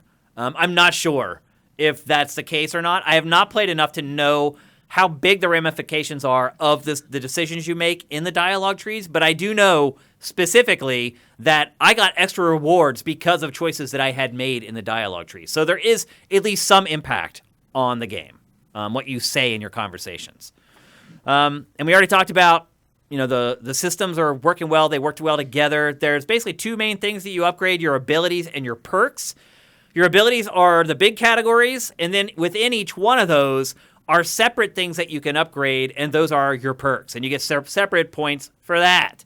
And it does start to get a little confusing because, as you said earlier, Matt, you have like your street cred rating, which is different from your level, and the perks are different from the it does start street cred more unlocks the ability to use or buy certain items and to get certain side gigs. Yep. It gets confusing. Which is good. You get it eventually, but early on, they're throwing a lot of bars and numbers at you, and they don't explain much. And what they do explain isn't explained very well. There was one thing. So here's a question I have. So early on, because at the very beginning of the game, when you first go back to your apartment and go to bed, T-Bug, your operator, says, there's over at the hack shop. I set it up so they're going to give you a thing for free. Go over there and get it when you can. And it's the game says like, this is important to your hacking skills. So go do this when you get a chance. So the next morning when I could finally leave the building I was in, I was like, okay, I'm going to go do that before I go talk to Jackie, which is how I started wandering around the city the first time. And on the way to that, I passed by this one area, and a little tooltip popped up that was like, there are hidden goodie like treasure things in places that aren't on the map. So you got to keep an eye out for these things. And I was like, what? Okay. And I looked around and I was like, okay, where is that? Oh my God, what am I looking for? Is there a sound? There's no sound and no indication. And I wandered around until I found it was basically like a dead net runner who had like a really good cyberware upgrade on her. And that I can't even use until I'm like way further in the game. Level. Yeah. But I found it. I'm like, oh, cool. Like that's a cool thing. Like that's nice. I mean, there's no real. It basically is encouraging to explore. When I played the Xbox version, that tooltip never popped up. Like I never got an indicator near in that same area. I did not get that tooltip, and I couldn't find it again. Matt. It could be, but I'm like, so is it just telling me? Because I was confused by that. Because I'm like, do you mean like there are specific locations I'm supposed to look for, like caches of cool loot, or are you just telling me kind of generally keep an eye out for? I didn't see that at all. I never got that tooltip. And like that's the kind of thing that early on in this game I felt like a lot of stuff felt a little more vague. It is. This game is vague. Like how things work. Like I've had to go into menus and look at like the control scheme a couple different times to remember how to do certain things. It's a lot, and it's not explained especially well. I had to go into the controller layout picture to figure out how to put my gun away. Yeah, for stuff like that, absolutely. Yep, and I've been doing the same thing, so you're not alone there. But I will say this, the leveling does feel meaningful. You can feel a difference. Yeah. The balance just isn't there. The enemies do not level. And I don't know if maybe on a different difficulty setting they've done a better job of this, but at least on the default difficulty setting, normal, they do not keep up with you as you level up. And it does become quite easy after a while. Brain dance. Biggest disappointment for me in this game is the brain dance. It's like playing like an Arkham game. It's like detective mode from a Batman game. It's fine. It's got more to it, but it's still the same still the same idea. It's fine. And for, the first few times I did it, I was like, oh, this is kind of cool. And you have like this little like spider bot that you can control, and there's puzzles that they work into it. And you're right, it's more robust than what we've seen in like Batman games for the most part, but I still got tired of it after a while. It's still really just like scanning the whole room until you get the ping, and then you scan it, and then you scan the next ping, and stuff just kind of happens. It's a little too guided. Yeah, would be kind of my criticism of it. Like if you wanted me to sort of scrub through the thing and find, you can highlight stuff, because part of the trick of the brain dance thing is you can only really look at things that the person whose brain has been scanned can see. Yeah. So like it would be maybe more interesting but on the timeline, if there's a clue, like it pops up a little like highlighted rectangle thing that says like, here's where the clue is. It's like, it feels a little by rote. Yeah. To me, I feel like it was maybe a feature that they're like, this sounds cool. And then they build it and they're like, this isn't very cool, but we can't remove it. So we're like in testing, like no one understands how this works and they can't find anything. And it's just frustrating. So let's just make it really obvious. Yeah, it could be. I'm not a fan of it at all. In fact, the brain dance is also what's giving people epileptic seizures. Which they did not bother to put a warning. What video game doesn't have an epilepsy warning? It's the only one of even indie games have them. So what this is because this has been going on in the press and Twitter a lot, but like what it is when you do the brain dance, you put on this little like visor thing and it's got these little rectangular light things on it, and it flashes strobe-like white lights at your character's face to represent being put into the brain dance trance or whatever. But the problem is that can actually trigger epileptic seizures in real people. Yep. And it did in fact trigger that in one of the reviewers. She had a grand mal seizure when the brain dance thing hit, and she's still not fully okay. And in response to her criticizing the precious game, people started sending her epileptic trigger videos, and it caused more seizures for her. So she is like, back square one on that, because holy shit, are you not allowed to criticize this game on the internet? And hey, like I haven't finished the game yet, but I read that review and I don't really disagree. I can't argue with any of the points that are made in the review. I just think they're going to bother everyone a different amount. So the stuff that it was brought up in that review, I haven't seen anything that I'm like, no, that doesn't happen. Like it all does. Yeah. But I think a big part of it is you, personally. How much does it bother you, that element of the game? How much does that element of the game that you really like, how much do you like that? And that ultimately well, also like, look, I am still at the point right now where I would call this game good, not great. It is not my game of the year. Well, I'm not ready to say any of that yet. I have not finished it. I am going to finish it here in the next couple days before we have our game of the year discussion on Tuesday. And I'll see where it goes, but so far, and I don't mean this just in the sense of Act 1 being kind of like a setup act. I'm so far what I see, and like this ties into sort of the trans issues that have been part of it, kind of using them as a sort of a fetish object in the advertising you see around the city and that kind of thing. This feels to some degree, while it does feel like a pretty solid noir story, like kind of tech noir story, cyber noir, you want to call it, kind of like what Blade Runner was. Like Blade Runner was not really cyberpunk so much as a noir story set in a cyberpunk city. Yeah, it's very similar. Because cyberpunk didn't really exist as a concept yet. I mean, Matt, I would argue that this is just another Matrix movie. Somewhat. I mean, here's the thing. This could be, like, I keep thinking at the end of the game, they're going to be like, and you just watched The Matrix 5. Like, well, The Matrix is cyberpunk, so yeah, like that's but true. But even like when you meet Johnny for the first time and you're backstage, there are the Matrix screens on the computer monitors running backstage. Did you notice that? Well, yeah, everything's got that kind of green rain thing going on. I mean, I'm sure that's an intentional reference. Yeah, I'm sure, of course, because it's Keanu. Yeah. But like what I'm saying is that so far, at least, while the story is an interesting sort of crime story and like the character examination of Johnny versus V is interesting, in terms of a treatment of actual cyberpunk, it's a pretty surface level thing. Yeah. Like they don't That's have what anything. I was getting at when I was talking about the story, basically. It's like they don't have anything to say about what they're doing in the extreme fetishization, not just of trans people, but of like the sexual element of kind of the culture. They haven't gone there. They don't really have anything to say about it. It's just there because either you expect it or it's there to shock you. It's edgy. Well, I think it's there because they want to be woke. They want their games to be woke. They don't want a bunch of complaints after the game gets out there. No, they don't. Really? That's wrong. The problem is that it's not woke. It's anti-woke. Like, that's the problem. It's like they make... Well, they don't know how to do woke. That's the problem. That is part of the problem. They tried to do woke, and they have no clue how to do it. Right. They think incorporating it is progressive, right. but They think just putting it in is good enough, and it's not. But that's not how that works. Yeah. And the other thing I will say in terms of the setting, and this is part of my real problem with the game in terms of sort of how they approach the material, this game, and Cyberpunk as an IP, this game does not take place in our future. It does not take place in our timeline, like 2077. Like the idea is not that if I happen to live to be 101 years old, I am not going to see Night City, because Night City was established in the 90s. Right. Like this is very much a cyberpunk that is rooted in the 1980s when this IP was created. The USSR still exists in 2077. There's still Cold War elements to things. There's still that fear or feeling that like Japan is going to own everything at some point. Like it feels like an 80s retro throwback idea of cyberpunk and not a relevant to 2020 cyberpunk thing. Interesting. Which is both disappointing and kind of expected because you are. I would also adapting argue this that IP. you may be one of 1,000 people who may pick up on that.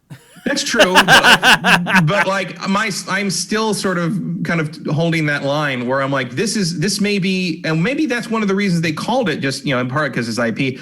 But calling it cyberpunk just without any other extra, kind of dress up to the title is kind of because it is literally a throwback to when cyberpunk emerged as a genre, and it doesn't have much else to say about itself.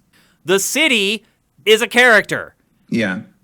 Probably the primary character in the plot. I mean, let's be honest. I mean, the other characters talk about the city more than anyone They talk about other else people in the beginning of the game. Yep. Like that, this Night City is brought up as a thing more often than almost any other character in the game. And it happens a lot in real life. I talk about LA all the time. When I lived in Philadelphia, I was very proud to be from Philly. Like, it's just, they nail that part of it, but the overarching kind of big idea plot, not as good as I had hoped. Yeah, and it makes me understand why they kept saying this game was not political. Yeah.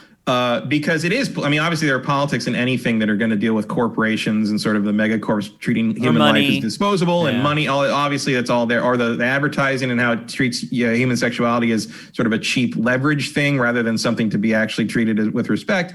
But the thing is, like, yes, it's not really, doesn't really have anything to say about politics in the 21st century because it's entirely rooted in the politics of the Cold War era. And it hasn't really gone much further than that, which maybe is an interesting commentary on the state of political discourse in Poland, maybe? Or Eastern European game development in general. I don't know enough about that to make that decision, but like it feels... And I'm, in the same way I say that doesn't feel like a next gen game. It doesn't feel like a next gen story. It feels like a throwback in some ways. I like that in terms of kind of the noir references. Like I dig that. I think that's cool, and I like that noir genre. But at the same time, I wish they'd been a little more ambitious in terms of what they wanted to say, or even having something to say. They have not. This game has nothing. At least yet has nothing to say. Doesn't feel like it, no. I hope I'm proven wrong before it's over. It feels like you're telling some compelling character stories, but it doesn't feel like it's like you have this whole world, which is basically one giant metaphor, and you're not really doing anything with, and you're not even, the basic part of cyberpunk is the punk part, not the cyber part. The punk part is more important. You have to be up against these monolithic corporations. And the problem is, at least so far, the game is kind of okay with you siding with them. Yeah, I do it all the time. There's no detriment to it. There's no deterrent. Right. So my thing would be like, Cyberpunk 2077 is a real point of view problem. Yeah. Because it can't take a point of view without locking you out of your choices. But by giving you so many choices, it can't have an opinion on its own setting. Yep. And I find that very bland in the end. Yep. Let's talk about gameplay controls. I already talked about the vehicles. They take a while to wrangle. Eventually, you can get good at them. They still feel sluggish. They still feel like they stop really slow. Would you agree with all that? I feel like they're okay. I don't have a reaction really positive or negative to the vehicles. My issue with the vehicles is feel like Grand Theft Auto. Sort of. Like it depends which one you're driving. Like your default car is fine. Like it turns like a bus. Turns all right. I tried to do a 3-point turn in the street, and I had to do like a 6-point turn. I feel like the car's pretty responsive overall. My problem is I have done some. Well, you get different cars. Wait, which class are you using? Like your starter car's different for each one. Like Street Kid got like a huge like hoopty. The Nomad got like a turbocharged compact. Yeah, the Nomad and the Corpo have the same car. Oh, okay. As far as I can tell, they're the same car, and I find that one responsive and fine. Okay.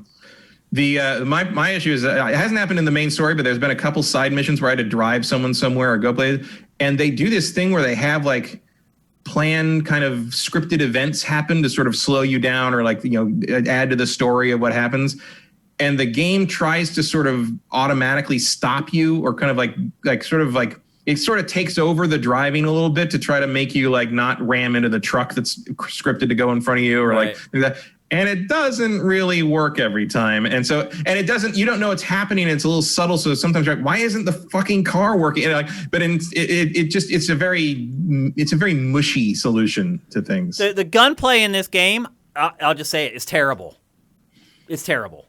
I don't feel anything firing these guns. And I'm feeling crap, like the DualSense is shaking in my hand or whatever, but I don't feel it. When you shoot these guns, you do not feel like you're shooting that gun. That's kind of what I meant when I said that it feels like what Fallout 4 should have been. Because the shooting in Fallout feels very much the same way. There's no weight to it. There's no impact to it. The sound effects, the hit mark, all of it. It's all missing. It's just you're just shooting into what feels like paper mache enemies. You know what? The one time I did feel like it had it was there's a sequence where you play a brain dance for someone with a very powerful gun, and that felt like how the whole thing should feel. You get crazy weapons You're taking heads off with one shot, and like you saw guys like really falling back when you'd hit them in the like Johnny's handgun. Johnny's handgun is what I'm talking about. Yeah, okay. Johnny's handgun. It's a house wrecker, dude. Yeah, that one's great. that felt good. That's the only weapon that felt good in the whole game. The base pistol should feel like that. Yeah. And like the bigger one should Johnny's gun wouldn't just blow off their heads; it would blow off their neck too. Like I'm okay with that. Like that. Yeah, it felt good. The rest of it though, crap. Part of the reason the game feels like it has bullet sponge stuff is because there's no appreciable location damage. Like it doesn't matter where you hit headshot or nothing. Headshot. I mean, headshot matters in terms of the damage you do, but nobody reacts to being shot in the leg. No one reacts to being shot in the shoulder. They don't like grab their leg and then fall down on one knee. Like there's none of that stuff. Like there's like a ragdoll system, and I've seen crazy crap happen with that. If you're throwing explosives, you're going to see some stuff. Yeah. Well, that's the other thing. Throwing grenades in this also feels like crap. You throw the grenade, and the grenade comes out of your hand and jumps up in the air into this like arc. It's the game. It's like a weird hand physics thing that doesn't make any sense with the character's hand. The game to me does not feel good to play at all. The traversal, terrible. Like just climbing over something feels so awkward. Like it's like it wasn't there and they added it like last week. And they're like, oh, people need to climb over stuff? Well, crap. Like in gunfights, you get caught on stuff all the time. Like what you don't realize is in games like Call of Duty or any of the other big shooters, there's all this stuff on the floor, but that stuff has no hitboxes. Like you can just run over it like it's not there. Now, a chair or a couch, sure. But if you have like a bucket on the floor or a broom laying down on the floor, you shouldn't trip over it. Well, this game has hitboxes for everything. So if you're in a gunfight and you're strafing side to side or you're trying to get some like you'll get caught on something and then it just all falls to crap. They should have hired somebody to handle the gunplay in this game. It is not their wheelhouse. It is not their forte. This, to me, from what I saw at E3, was the most disheartening thing, was feeling the gunplay for the first time with my own hands and feeling how crap it was. And I don't know this for a fact, but I'm guessing if you go back and look at what I said after E3 when I was blown away by this game, I probably said, it looks blah, blah, blah, but I'll wait until I put it in my hands. And now that I have it in my hands, to me, the gameplay in this game is below average. Probably the best way I can put it. Yeah, I mean, it doesn't bother me that much as you, but it is there. I think part of it is this is one of those games. It's one of those first-person games where you can look down and see your whole body. You know, the body of the character is still in the world, even though you can't see it. Yep. Just like Fallout, just like Bethesda's games. And Bethesda, to me, has a lot of the same problems where you step over objects and it kind of messes you up. I mean, Bethesda games tend to handle it by just randomly hurting you. Yeah. You know, you've done the thing all the time in Fallout or Skyrim where you step on the wrong thing, it catches you between a geometry object and itself, and it just decides to hurt you for like 1% of your health for no good reason. This thing has the same problem, and I wonder if it's part of like, you know, rendering the character model all the time, and you can't really. There's no real elegant way to tell the game when I'm doing this in a gunfight. Ignore it. You should ignore the bucket, but if I'm walking towards the bucket and I'm not in a gunfight, I should be able to kick it. Not that it kills me because the game is really easy. It's it's just annoying. Yeah. That's what it is. More than I don't anything. find the melee combat particularly satisfying either. No, it feels crappy too. I feel no connection with that. There's no either. impact. Yeah, no impact. That's what I feel about all the combat in this entire game. And I do get it. This is an RPG, and it is more about numbers and crunching and stuff like that. I'm just telling you, if you're somebody like me who really places a lot of emphasis on how a game feels to play, you're going to be disappointed in this game. I don't know what Also, they can do something to fix it, but it doesn't have to be like that. Like, it doesn't. Like I said, they should have hired somebody who works on shooters. Like, they could have told them. I could have told them. Send me a build. I'll tell you, this gunplay feels like shit. I'm sure they knew, but making it that and knowing it needs to be that are two different things. Because there's all these little tricks that developers use to nail that stuff, and they don't have a person to do it yet. But maybe for the sequel, they will. This game has lots of set pieces. I was pleasantly surprised by that. However, they are very bad if you compare them to set pieces in, like, Call of Duty.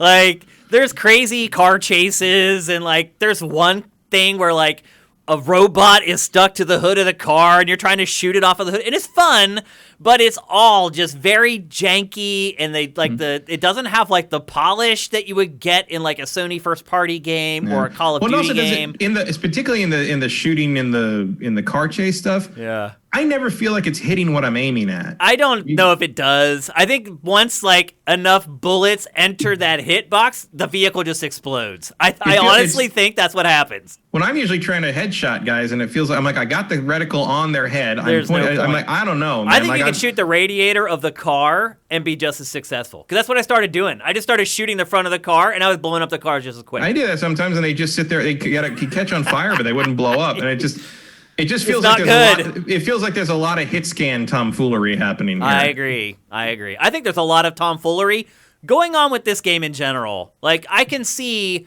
in this game where they did tricks to make stuff work. Whereas in a lot of other big budget AAA games, like, they've just built it so it works. And in here you see kind of like them trying to work around limitations here and there. What else? We're running out of time, but there's so much to talk about with this game. Let's see. No, actually, maybe we got through all of it, other than the bugs. So if you've read a review for this game, you know it's got bug issues. If you played The Witcher 3 when it came out, you know that most of CD Projekt Red's games have bugs. This game definitely has bugs. I've had crazy ones like my penis disappearing, everything from that to like just objects changing from like solid to like this invisible like blue wireframe, stuff just disappearing in general, people disappearing. Jackie sits on nothing a lot. Yeah, there was one level I was on where I needed to meet Jackie at an elevator. We get to the elevator, and an enemy was inside the elevator just bouncing up and down like this inside the elevator, and I'm trying to shoot him while he's like bouncing up, like stuff like that. But I have really not come across anything that like wiped a save, or I lost progress, or I lost like a cosmetic or a new weapon. Like, to me, all that stuff has worked fine for me, but there are bugs everywhere. I've had it crash out to the PS5 desktop once. I've had it crash out to the PS5 desktop at least 9 times. Jeez. Happens a lot. And sometimes when I reload it in, my settings are gone. So I've had that happen. All that. Subtitles won't go away. Subtitles hang. Here's another thing with the subtitles. So I play with subtitles off, as well, you know. Yep, me too. But if you turn the subtitles off in this game, there's no subtitles for the foreign language. Yeah, there's no translation then. So there's the scene early on, I was like, okay, well, like, I guess my character just doesn't understand, other languages. But there's a scene in the story that's all in Japanese, and about halfway through, I'm like, am I supposed to understand what's happening I did here? the same thing, man. And I turn the subtitles on, and when I turn the subtitles on, suddenly it displays it like in kind of Japanese characters, and then it sort of morphs into English. So clearly you're supposed to be able to understand what these characters are saying. Your software is translating it or whatever. Mm-hmm. But if I don't want to read the English, I don't want to read what the actors are saying before they finish saying it. I don't want subtitles, but I want to understand what Japanese subtitles say. I can't believe there's no option for that. Like, there's no option for foreign language subtitles on it. Like, that's absurd that's not there. I had the same problem. I had it in my notes here too. But it's glad crazy. You mentioned it. There are a lot of bugs, and some of them are funny and cool. Some of them are just really annoying or stupid. but I haven't had any game breakers yet. I've had a couple. I mean, they're game breakers you can solve. Like many times on the PS5, I have been doing a quest, and the quest objective wouldn't update, even though I finished it. Like, I had that too. And you reload an autosave, and it fixes it basically. Yeah. Or a character's missing, and you're supposed to go talk to them, and they're gone. Yeah. Or or they won't activate. Yeah. Like this game really just has the full gamut of bugs that you've come across in your entire life. It has like all of them. To be clear, both next gen ones, they run fine. Yeah, like, it looks great on PS5. It's definitely not next gen. It doesn't look like. Don't worry if you've seen that video of the videos going around on Twitter of like the PS4 vanilla version that looks like something that came out of like a PS2. Yeah. Like don't worry, it doesn't look like that on the PS5. No. Like don't worry about that. But it does appear that if you have a PS4 base or an Xbox One base, don't. You may want to just not even buy it. It looks awful. And like that's not cool. It's not. Like, I mean, this game was originally built for those platforms. Right. It was never going to run on those, Matt. Never going to run on them. It was not going to happen, dude. No, it just wasn't. And now we're all seeing it. It looks like watching like where people take like the PC versions of things and turn everything down to like 0 settings. Yeah. Like the 98 D-Make or whatever. Yeah. Okay, well, I think we've touched on most of the big elements of the game, but now the question remains, the game just came out. Should people buy it, Matt? Is it worth $60? Or when they buy for next gen, it'll be more, but it's $60 right now. I think it will be eventually, but I don't know. I mean, I obviously it's the hottest game of the year or whatever. So I don't expect people to wait, but I think you'll have a better experience if you wait. I know you'll have a better experience if you wait. There's no ifs, ands, or buts about that. It is a fact.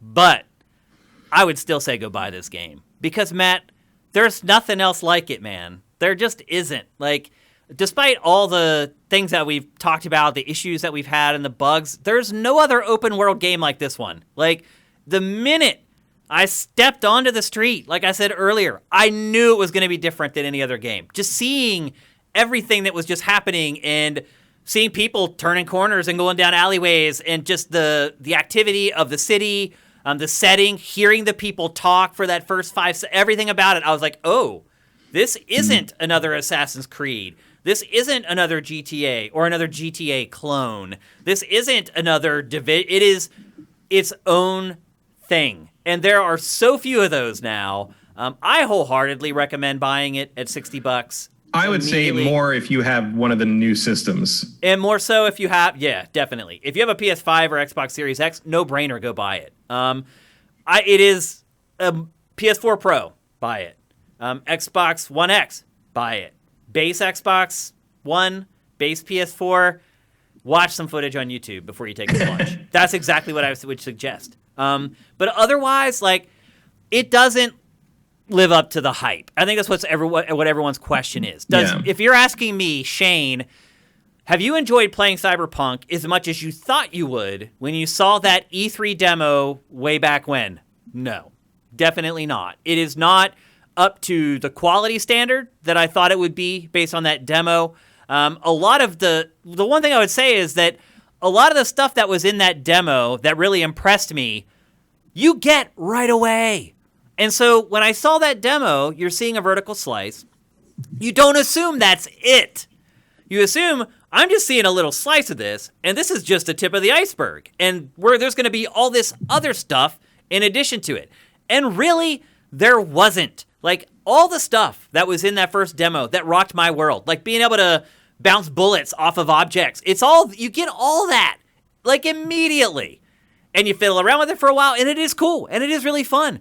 But at least based upon what I played so far, it doesn't evolve beyond that. Like, they kind of give you all that cool stuff at the beginning, and then it gets more powerful. You get you get enhanced versions of it, but you've sort of seen the trick. Yeah, already. And the problem for me with, my reaction to when it was first shown and to what I'm playing now is that I did not think it was going to be that one-trick pony. Mm-hmm. I thought that was like, wow, if this is the stuff they came up with for this little piece of the game that they can show me, then my gosh, what are they going to do with a 50, 60-hour opus?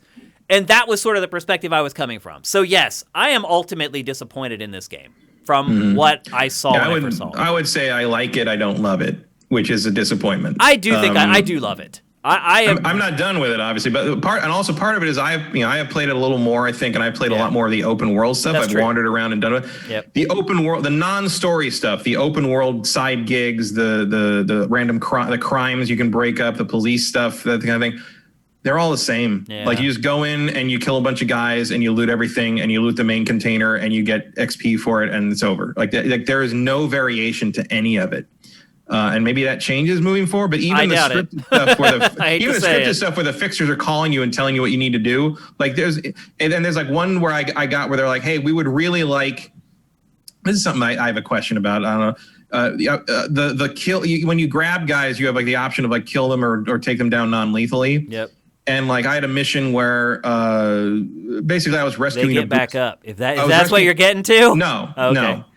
Because they never have. They have for me. They have absolutely gotten back up after I incapacitated one. Well, there's a Buddhist monk I was supposed to rescue, and I was warned that like the Buddhist monk would not want me to kill anyone for his sake. So I'm like, okay, reasons, so I went in and there were like 10 guys or something, and I went in and I specifically, I Assassin's Creeded my best way through. I grabbed every single one of them and knocked them out with the non-lethal takedown and like a taser thing I had. And I got there and he sat there and he was mad at me because I killed people, and it didn't matter. And then another time there was another guy. In his mind, you still killed him. You didn't incapacitate him. But I didn't. They were alive. I know, that's what I'm saying. But the game just did not register it. Yeah, and then like another time, there was that may be a bug. There's another gig where I'm supposed to chase. There's another gig where I'm supposed to chase a cyber psycho guy, and they tell me like, oh well, you have to. We want him alive because we want to hack into whatever. So I'm like, okay, and I was avoiding that because I didn't have anything non-lethal at the time, but I accidentally wandered into the mission. And the guy was trying to kill me, so I had to fight back, and I shot it. I used my rifle, and I killed him. And I got this message saying, like, hey, thanks for taking him alive. We're going to really learn a lot from this. I'm like, what? Like, I killed him with a fucking grenade. Those are bugs. Yeah, that's my guess. It's just not registering stuff the way it's supposed to. There's no option for that. Like, there's, I don't know. Like, it was weird to me that, like, it didn't matter what I did. I've had goofy stuff like that happen all the time, Matt. And I'll be honest with you, I just kind of brush it off. I'm like, because I don't know if I'll ever figure out if it's a bug or a feature. Yeah. You just won't. That's the thing with this game. Is it a bug or an oversight? There's so much stuff that's like not working exactly how it should. Right. Or little glitches, and it's hard to figure out like what's supposed to be some weird like cyberpunk visual anomaly or what's just like a freaking bug. It's really getting weird. up. I mean, when I put the disc in Monday night to install it, it installed, and it also installed like a 48 gig patch. And then the next day, another 24 gig patch. It was like a 24 gig patch. Yep. So like they're working on it, and they're supposed to put up another patch to deal with the epilepsy issue, or at least to put a warning on it. So for that, like basically, as soon as you go in for the brain dance thing and that, like, watch yourself. Like, if you have a proclivity.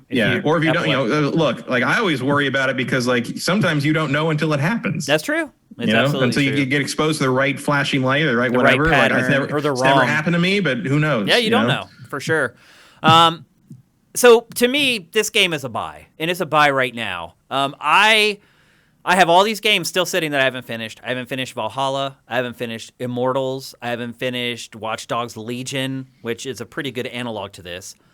But this is the game that I want to keep playing. And there has not been a game that I wanted to keep playing as much as this one since The Last of Us Part 2. So, and Ghost of Tsushima. I lumped those two together because they came out. They're right at the same time. They came out so close to each other. So those two games, like I have not played a game that I have not wanted to put down as much as those two since this one. So I do recommend buying it at full price. I think we all can trust that CD Projekt Red will keep working on this and will eventually get it to a much better place. But I haven't, like, bugs that bother me are bugs that wipe out my progress. Bugs that wipe out my time that I've spent playing a game. My time is really valuable to me. Like, every hour I have earmarked to do something for SIFTD, for myself, for my wife, whatever. Games that take that away are the games that are deal breakers for me, and I will not recommend. This game has not done that for me. There have been some funny bugs. There have been some annoying bugs. There have been some bugs that I didn't know if they were bugs, but none of them have, like, crushed my soul. So with that, I will actually recommend that you pick this up, but with Matt's caveat that definitely watch some YouTube footage of the base PS4 and the base Xbox One if that's all you've got right now, because there are some definite issues with those. And any closing comments from you, Matt? No, I mean, I just, I more of a lukewarm buy recommendation. I just feel like you're going to have a better time if you wait for them to fix more of it. You will, for sure. And, the only reason to play it now, I think, is just like wanting to be in on the hype and the conversation about it. Yep. Which is fair. It's fair. It's not like you got to buy like $120 special edition or whatever. It's just $60 for the whole shebang. You're getting DLC, story-driven DLC next year. It's going to, maybe. There's value we'll there. See. Well, I mean, it's coming one day. We Someday, yeah, for free. But like my main thing, it's like I would say I'm kind of in the opposite boat in that I've found it very easy to take breaks from this game. Really? I haven't, man. I get sucked into it and I just keep going. No, I'm not particularly compelled to just obsessively play this thing the way I was with like Ghost of Tsushima. Wow. And I don't know why. Like, it's just, and maybe it's partly because I expected any moment for the damn thing to crash and have to redo all my HDR settings again. Honestly, but like, I think for you, it's just subconscious. And it goes back to what I was saying, that this game is like a bunch of stuff snapped together. It's not this overarching thing, this living, breathing organism that you just kind of assimilate into and live with for a while. It is very much just chunked up into pieces. And that part of it I do kind of like. I'm never in this place where I'm like, oh, I'm in the middle of this and I really need to stop playing and do this other thing, but I can't save yet or I don't want to save yet. This game is just like, I finished that thing and now I can save and I can go on my way. And in that way, like you said, it is very much like an old game. Yeah. I guess I feel like in that way, I do kind of feel that like it's a little less than the sum of its parts right now. I'd agree. And I agree with that. I think that's not permanent. Doesn't have to be permanent. Like they could smooth it out into something that plays itself a little better in terms of sort of an overall package. But right now, I feel like, especially based, like you said, based on your tolerance for various bugs, and I haven't lost any progress on anything either. I haven't lost any time. I've just lost, settings or had to restart or whatever for various things to get around bugs. But like, if the kind of the quality and the flow of the experience is important to you, it is not currently in the state to support that. Yep, I agree. I guess how I'd put it. Okay. So I'm not recommending it, but I am saying it'll be better in March. Definitely. I mean, but you can also say that about pretty much every game. It's always going to be better than what it was at launch usually. Somewhat. I just have much more faith in CD Projekt Red to fix their shit. Because we've seen them go through it. Because they always release broken games. Yeah. All right, so there you go. That's our first takes on Cyberpunk 2077. So for next week, obviously, we're doing a Game of the Year episode, and we'll talk about the Game Awards before we go into our Game of the Year awards. Maybe we'll touch on this again. I'm not promising it. We'll see. There's also a possibility we may do another episode of GameFace before the year is over, after the Game of the Year episode. And if that's the case, we will absolutely talk about it again, along with probably Immortals and maybe a couple others that we've had more time to, or more chance to spend some time with.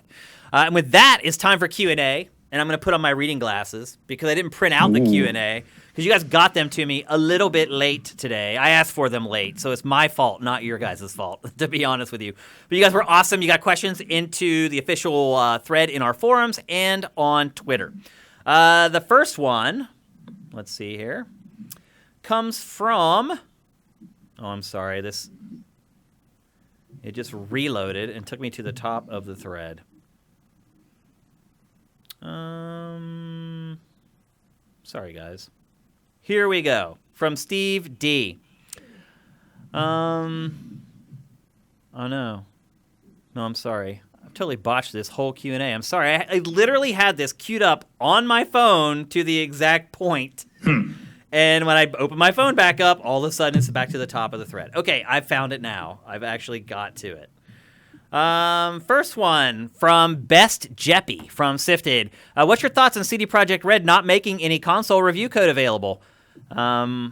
What's your thoughts on reviewers only allowed to use B-roll provided by CD Projekt Red? How has the launch of Cyberpunk 2077 possibly affected your views on CD Projekt Red? It hasn't affected my views on CD Projekt Red at all because I haven't really had that high of an opinion of them in the first place. I mean, I respect them for the work they do. I don't like the fact that their entire community attacked me and they didn't step in and help. And they know it. They know that it was going on. So that bothers me a little bit. They didn't even reach out to me and be like, hey, some of our fans are crazy, and yeah, I know they're threatening to kill you and your family and all, and that sucked. Like, nothing.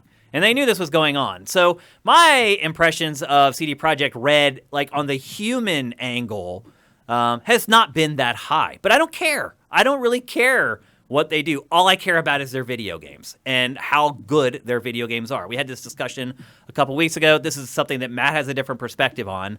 I just look at the game and say, do I like the game or do I not? And so I'm not going to have my personal feelings for CD Projekt Red get tied up in my opinion of the game that I share with you guys here on the show. What's your take, Matt? I mean, my opinion of them has gone down since The Witcher 3, mostly in how they've handled some issues with the LGBT community and just not addressing those things like strongly enough. Like they do the minimum to think that they think they can get away with and not get tagged for it, basically.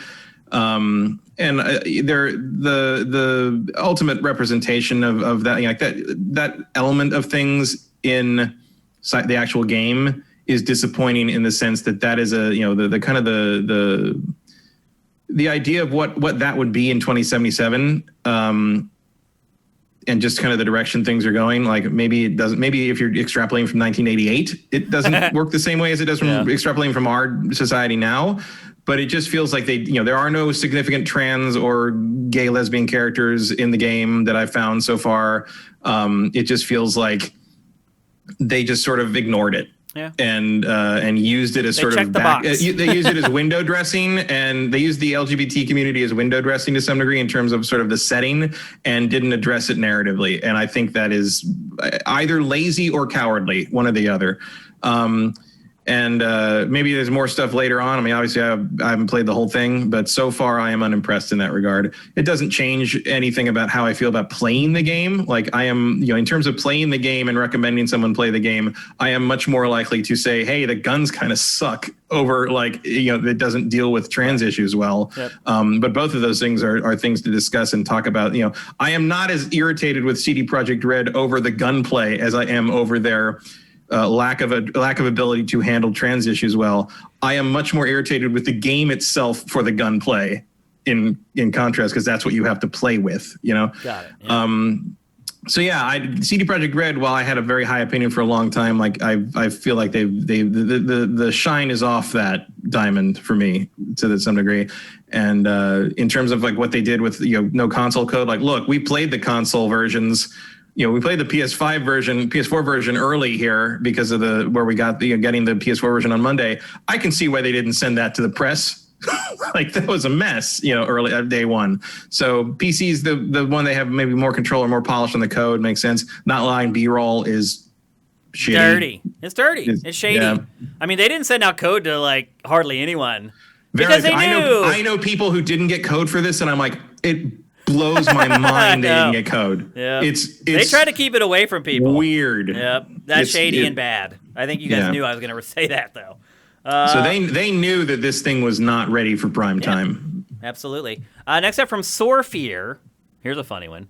Does it bother you it taking you out of a game when water sprays on the camera, leaving droplets? I'll say this: it's not realistic. Because it means that like I'm looking through a piece of glass. Like if I'm just looking through my eyes, I don't see droplets. So to me, it's not realistic. And I'll say this: every game used to put it in it, and they've stopped. Not every game less includes now. it. Now, to be fair, I wear glasses, so it is realistic to me. That's okay, touche. The less realistic part is that the drop goes away. Right. But funny. Yes, it does imply that you're looking through a camera, not an eye, right. Which is a strange thing to,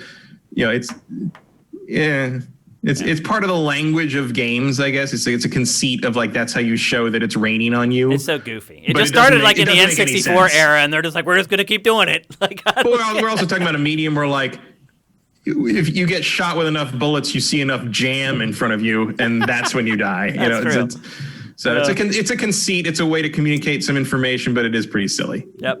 Let's see. Suicide King. Sony announced that it has secured at least 2-year exclusives with Square's upcoming game project Athia. That was also announced today. What do you think this costs Sony? It seems it could be expensive because of Square missing out on Xbox sales and possibly on Switch sales. Blah, blah, blah. So what do you think? Knowing some of that data that we got from Capcom a couple of weeks ago, using that as a frame of reference. I don't know, really. I don't really have an opinion on this yet. I'd say $5 million. That does seem to be sort of how they've gone with it, yeah. That seems to be the going rate. I mean, that's all it took for Sony to pay Capcom to get exclusives on PS4, so I'm going to go with it. Japanese publisher, $5 million. That's my guess. Unproven property. Yep. Yeah. And worth it, in my opinion. I mean, that's a deal for just about anything. Heck yeah. Anything related to game development. $5 million is like pocket lint. Here's another one. With Halo Infinite being delayed until the fourth quarter of 2021, that was announced today. It's not coming out until holiday 2021. Does this leave a hard uphill battle for it being a success going against a new Battlefield and Call of Duty? And whatever else comes out, we still don't know. And PS5 first-party exclusives that'll be coming out. Yeah, Horizon will be out there. And a lot of overlap being in the same genre, or will Microsoft just throw it up on Game Pass and negate the battle? Oh, that's definitely not happening. They're not going to just throw it up on Game Pass. It will be on Game Pass, but it's going to release at retail. Microsoft needs that $60 from the people who don't subscribe via Game Pass. No question. Yeah, it's not going to just become a digital-only game. As to the rest of your point, I mean, it's doomed. The Xbox Series X is screwed. Like, I still think Microsoft can make it a successful business, and they'll make a lot of money off of it. And I think they can get to a place where they're making a ton of money off Game Pass. And it may even get to a point where Microsoft is actually generating more profit from Xbox Series consoles than Sony is from PlayStation 5. But the console war is over. It was over as soon as there wasn't a big launch game for Series X. And you're seeing it in the sales. It's 2-1 for PlayStation 5. Even in the resale market, it's 2-1 for PlayStation 5. So we'll see. Like we don't know what the future holds. No one at the beginning of last gen could have predicted PUBG or anything like that. Yep. But Xbox might end up with some kind of killer app somewhere that we don't know, but you can't possibly predict. But I don't think it's going to be Halo. I think it would need it pretty quickly too if it has hopes of. It would have to be something in the coming year. Winning the generation. Yeah. Oh, I don't think it can win the generation. All they can hope for is to close the gap somewhat. Kind of like Sony did with PlayStation 3. Pretty much. Towards the end, got almost to even, but by then no one cared. I could see maybe that happening with Xbox. But yeah, by the end no one cared, and you were selling those things for a third of what they launched at price-wise. It just, it was a different game at that point. But, you never know. Like, there could be something in the wings that we just don't know about, or even they don't know is going to blow up. We have no idea what the next, Fall Guys is going to be. Yep. Here's one from Twitter from Agent 47. Given how bad Cyberpunk's performance is on the base consoles and PC essentially being the lead platform, do you think CD Projekt Red should have just canceled or at least delayed to mid-2021 past-gen versions and released the game for PS5, Xbox Series X, and PC only? If it was feasible, yes. But it wasn't. Possible, yeah. But what they should have found a way to. I mean, it was probably not allowed by the console manufacturers. They should have been like Pro and Series and Xbox One X only. Yep. I don't think there's a way to lock that out, though. Really. And honestly, I don't think CD Projekt Red wanted to. Probably not. They want those sales. I mean, a lot of people bought those base consoles. At last count, about 50% of the pre-orders were console. Yeah. So no, you do not. So you do not there were 4 million PC pre-orders. There were a lot of Whoa, that would be the most pre-ordered game ever. The numbers I've seen were console pre-orders were 41 to 50%. Wow, dude, they had 8 million pre-orders. Yeah, that was a while ago, so that might have changed. But they ended up with 8 million pre-orders, Matt. That's still a lot of PC orders. That's insane. 8 million pre-orders. And if you're going through GOG, that's pure. That's all to them. It's crazy. So. Well, WB gets like a little bit of a cut, I think. Not on GOG. Right. WB doesn't distribute the PC version. Every question is about Cyberpunk. Not a surprise. Let's see. With CD Projekt, this is from Arj Naik. With CD Projekt Red effectively releasing a broken game to those with base PS4s and Xbox Series X, do you think they should have been open and upfront with those who pre-ordered? Or should they have delayed the release of the game? There's no point in delaying it because they're never going to work right. Right. They should have been upfront about it. Yep. You should have just said, like, if you have a vanilla PS4 or Xbox One, you should be ready that this is what it's going to look like. That's a great sticker to put on the box. But I mean, they didn't even really release any console footage. It was all PC footage all along. Recently, like, they just weren't prepared for this. They bit off more than they could chew, and they couldn't get the game finished in time, even after they delayed it 3 times. So to this game, to say it could have just languished on forever. Like, some people would argue The Witcher 3 still shouldn't be out. Like, it's all about tolerance, risk, reward, risk tolerance for CD Projekt Red. How many of their fans are going to be pissed and not want to buy their games again? They looked at all that stuff before they decided to release this thing and decided that it was smart to do so. And based upon 8 million pre-orders, I think they made the right call. I hate to say it. Well, also, delaying it's not going to make the PS4 or the Xbox One more powerful. That's true. Like, it's never going to be any better. Yep. So, well, I mean, you can finagle with the code, but for what? For why? For what? Most people are going to be moving on from those in the next 6 months anyway, and they're going to buy it anyway. So, yeah, I get it. I understand what you're saying. And yes, CD Projekt Red has been shady through this whole thing, but truth be told, at this point where we're sitting right now, I don't know that there's much that can be done to fix the current situation. So no, and I mean, it's not like we didn't suspect. Yep, I mean, I think we said chances are it'll barely run on base Xbox One. And we're hardly the only ones who were saying that. Yeah, I'm sure others were saying the same thing. So not that big of a surprise, unfortunately.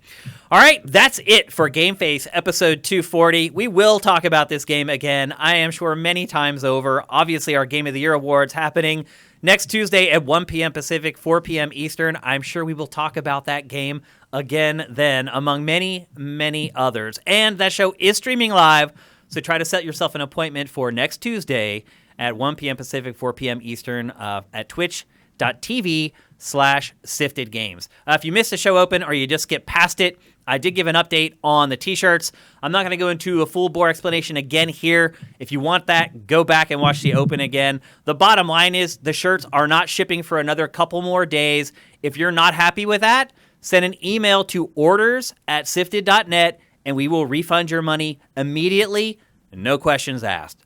Just letting you guys know, if you're wondering where your shirts are, they are still not shipping for a couple more days. But I just wanted to be honest with you guys and let you guys know what was going on. A couple other things. As I said a couple minutes ago, we may do another show after the Game of the Year show. It depends on whether I go home or not. Right now, I am literally still just completely on the fence on whether I should go home. My heart is telling me yes. My mind is telling me no. I want to see my mom really badly and the rest of my family. My mind is telling me it's one of the dumbest things I could ever do in my life.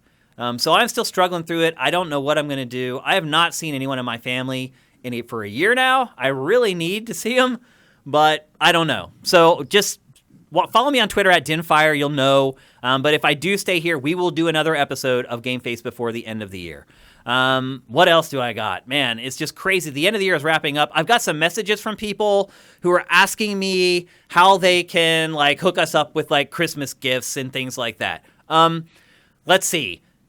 You're not going to send us anything. We're not going to give you an address to ship us Christmas gifts, unfortunately. But if you'd like to do something for the site or for me or for Matt, you can always just donate. You can go to sifted.net/donate. And you can use your PayPal account or your credit card to give us any amount of money you want to give us. If you want to just buy us a beer for the holidays, give us $5. If you want to thank us for all the work that we've done and doing this through a crazy once-in-100 years pandemic, then you can do that as well. You can give us as much or as little as you want. If you'd rather do something tangible, buy a shirt. Buy a t-shirt. I don't want to be living with these things for the next year and a half.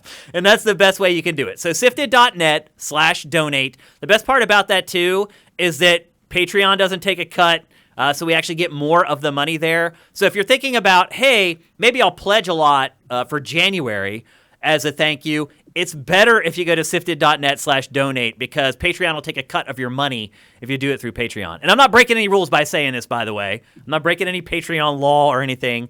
We're just trying to make sure that any amount of money you give us, we get the most of it, and Patreon doesn't get any of it if we can avoid it. So anyway, those are 2 easy ways to help us and give us a Christmas gift. If you're on YouTube watching this show, just subscribe via Twitch Prime. It's free. It literally takes 1 second after you set it up. And if you've been watching the show all year on YouTube, think about how many hours of entertainment we've given you. 3 hours a week for 50 weeks.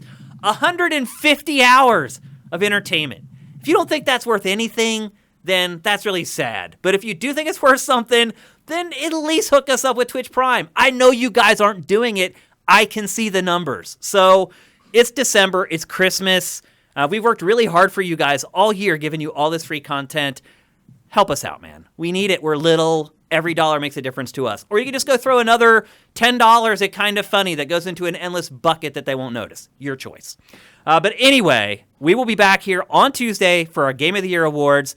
Big deal every year. Lots of fanfare. Lots of fun. Another episode, 50-50 right now before the end of 2020. But I hope all you guys are starting to get into the Christmas mood, into the Christmas spirit. And I hope all you guys are like me and you're thinking the best way that you can celebrate this holiday and be as safe as possible. So on behalf of Matt, who you can find on Twitter at @mkyle, and me, who you can find on Twitter at Dinfire, and this awesome freaking video game website called SIFTD that you can find at SIFTD Games, we'll see you on Tuesday. GameFace is up and out.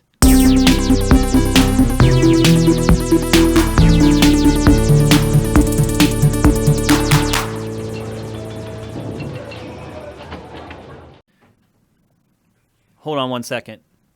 I'm sorry, what are you doing in here? No. What are you doing in here? You can't just walk into my office, dude. You gotta get out. Dude, this guy just walked in here. This coronavirus, dude. What are you doing? What? You're breathing right now. I'm sorry, dude.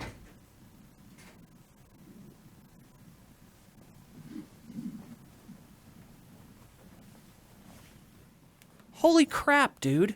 What was that? This guy just walked in. He's drunk. Like, he smells like a case of beer. And he just walks in, and he's like, can I use the bathroom? I'm like, what? Like a homeless guy, or? Yeah, I think it is, yes.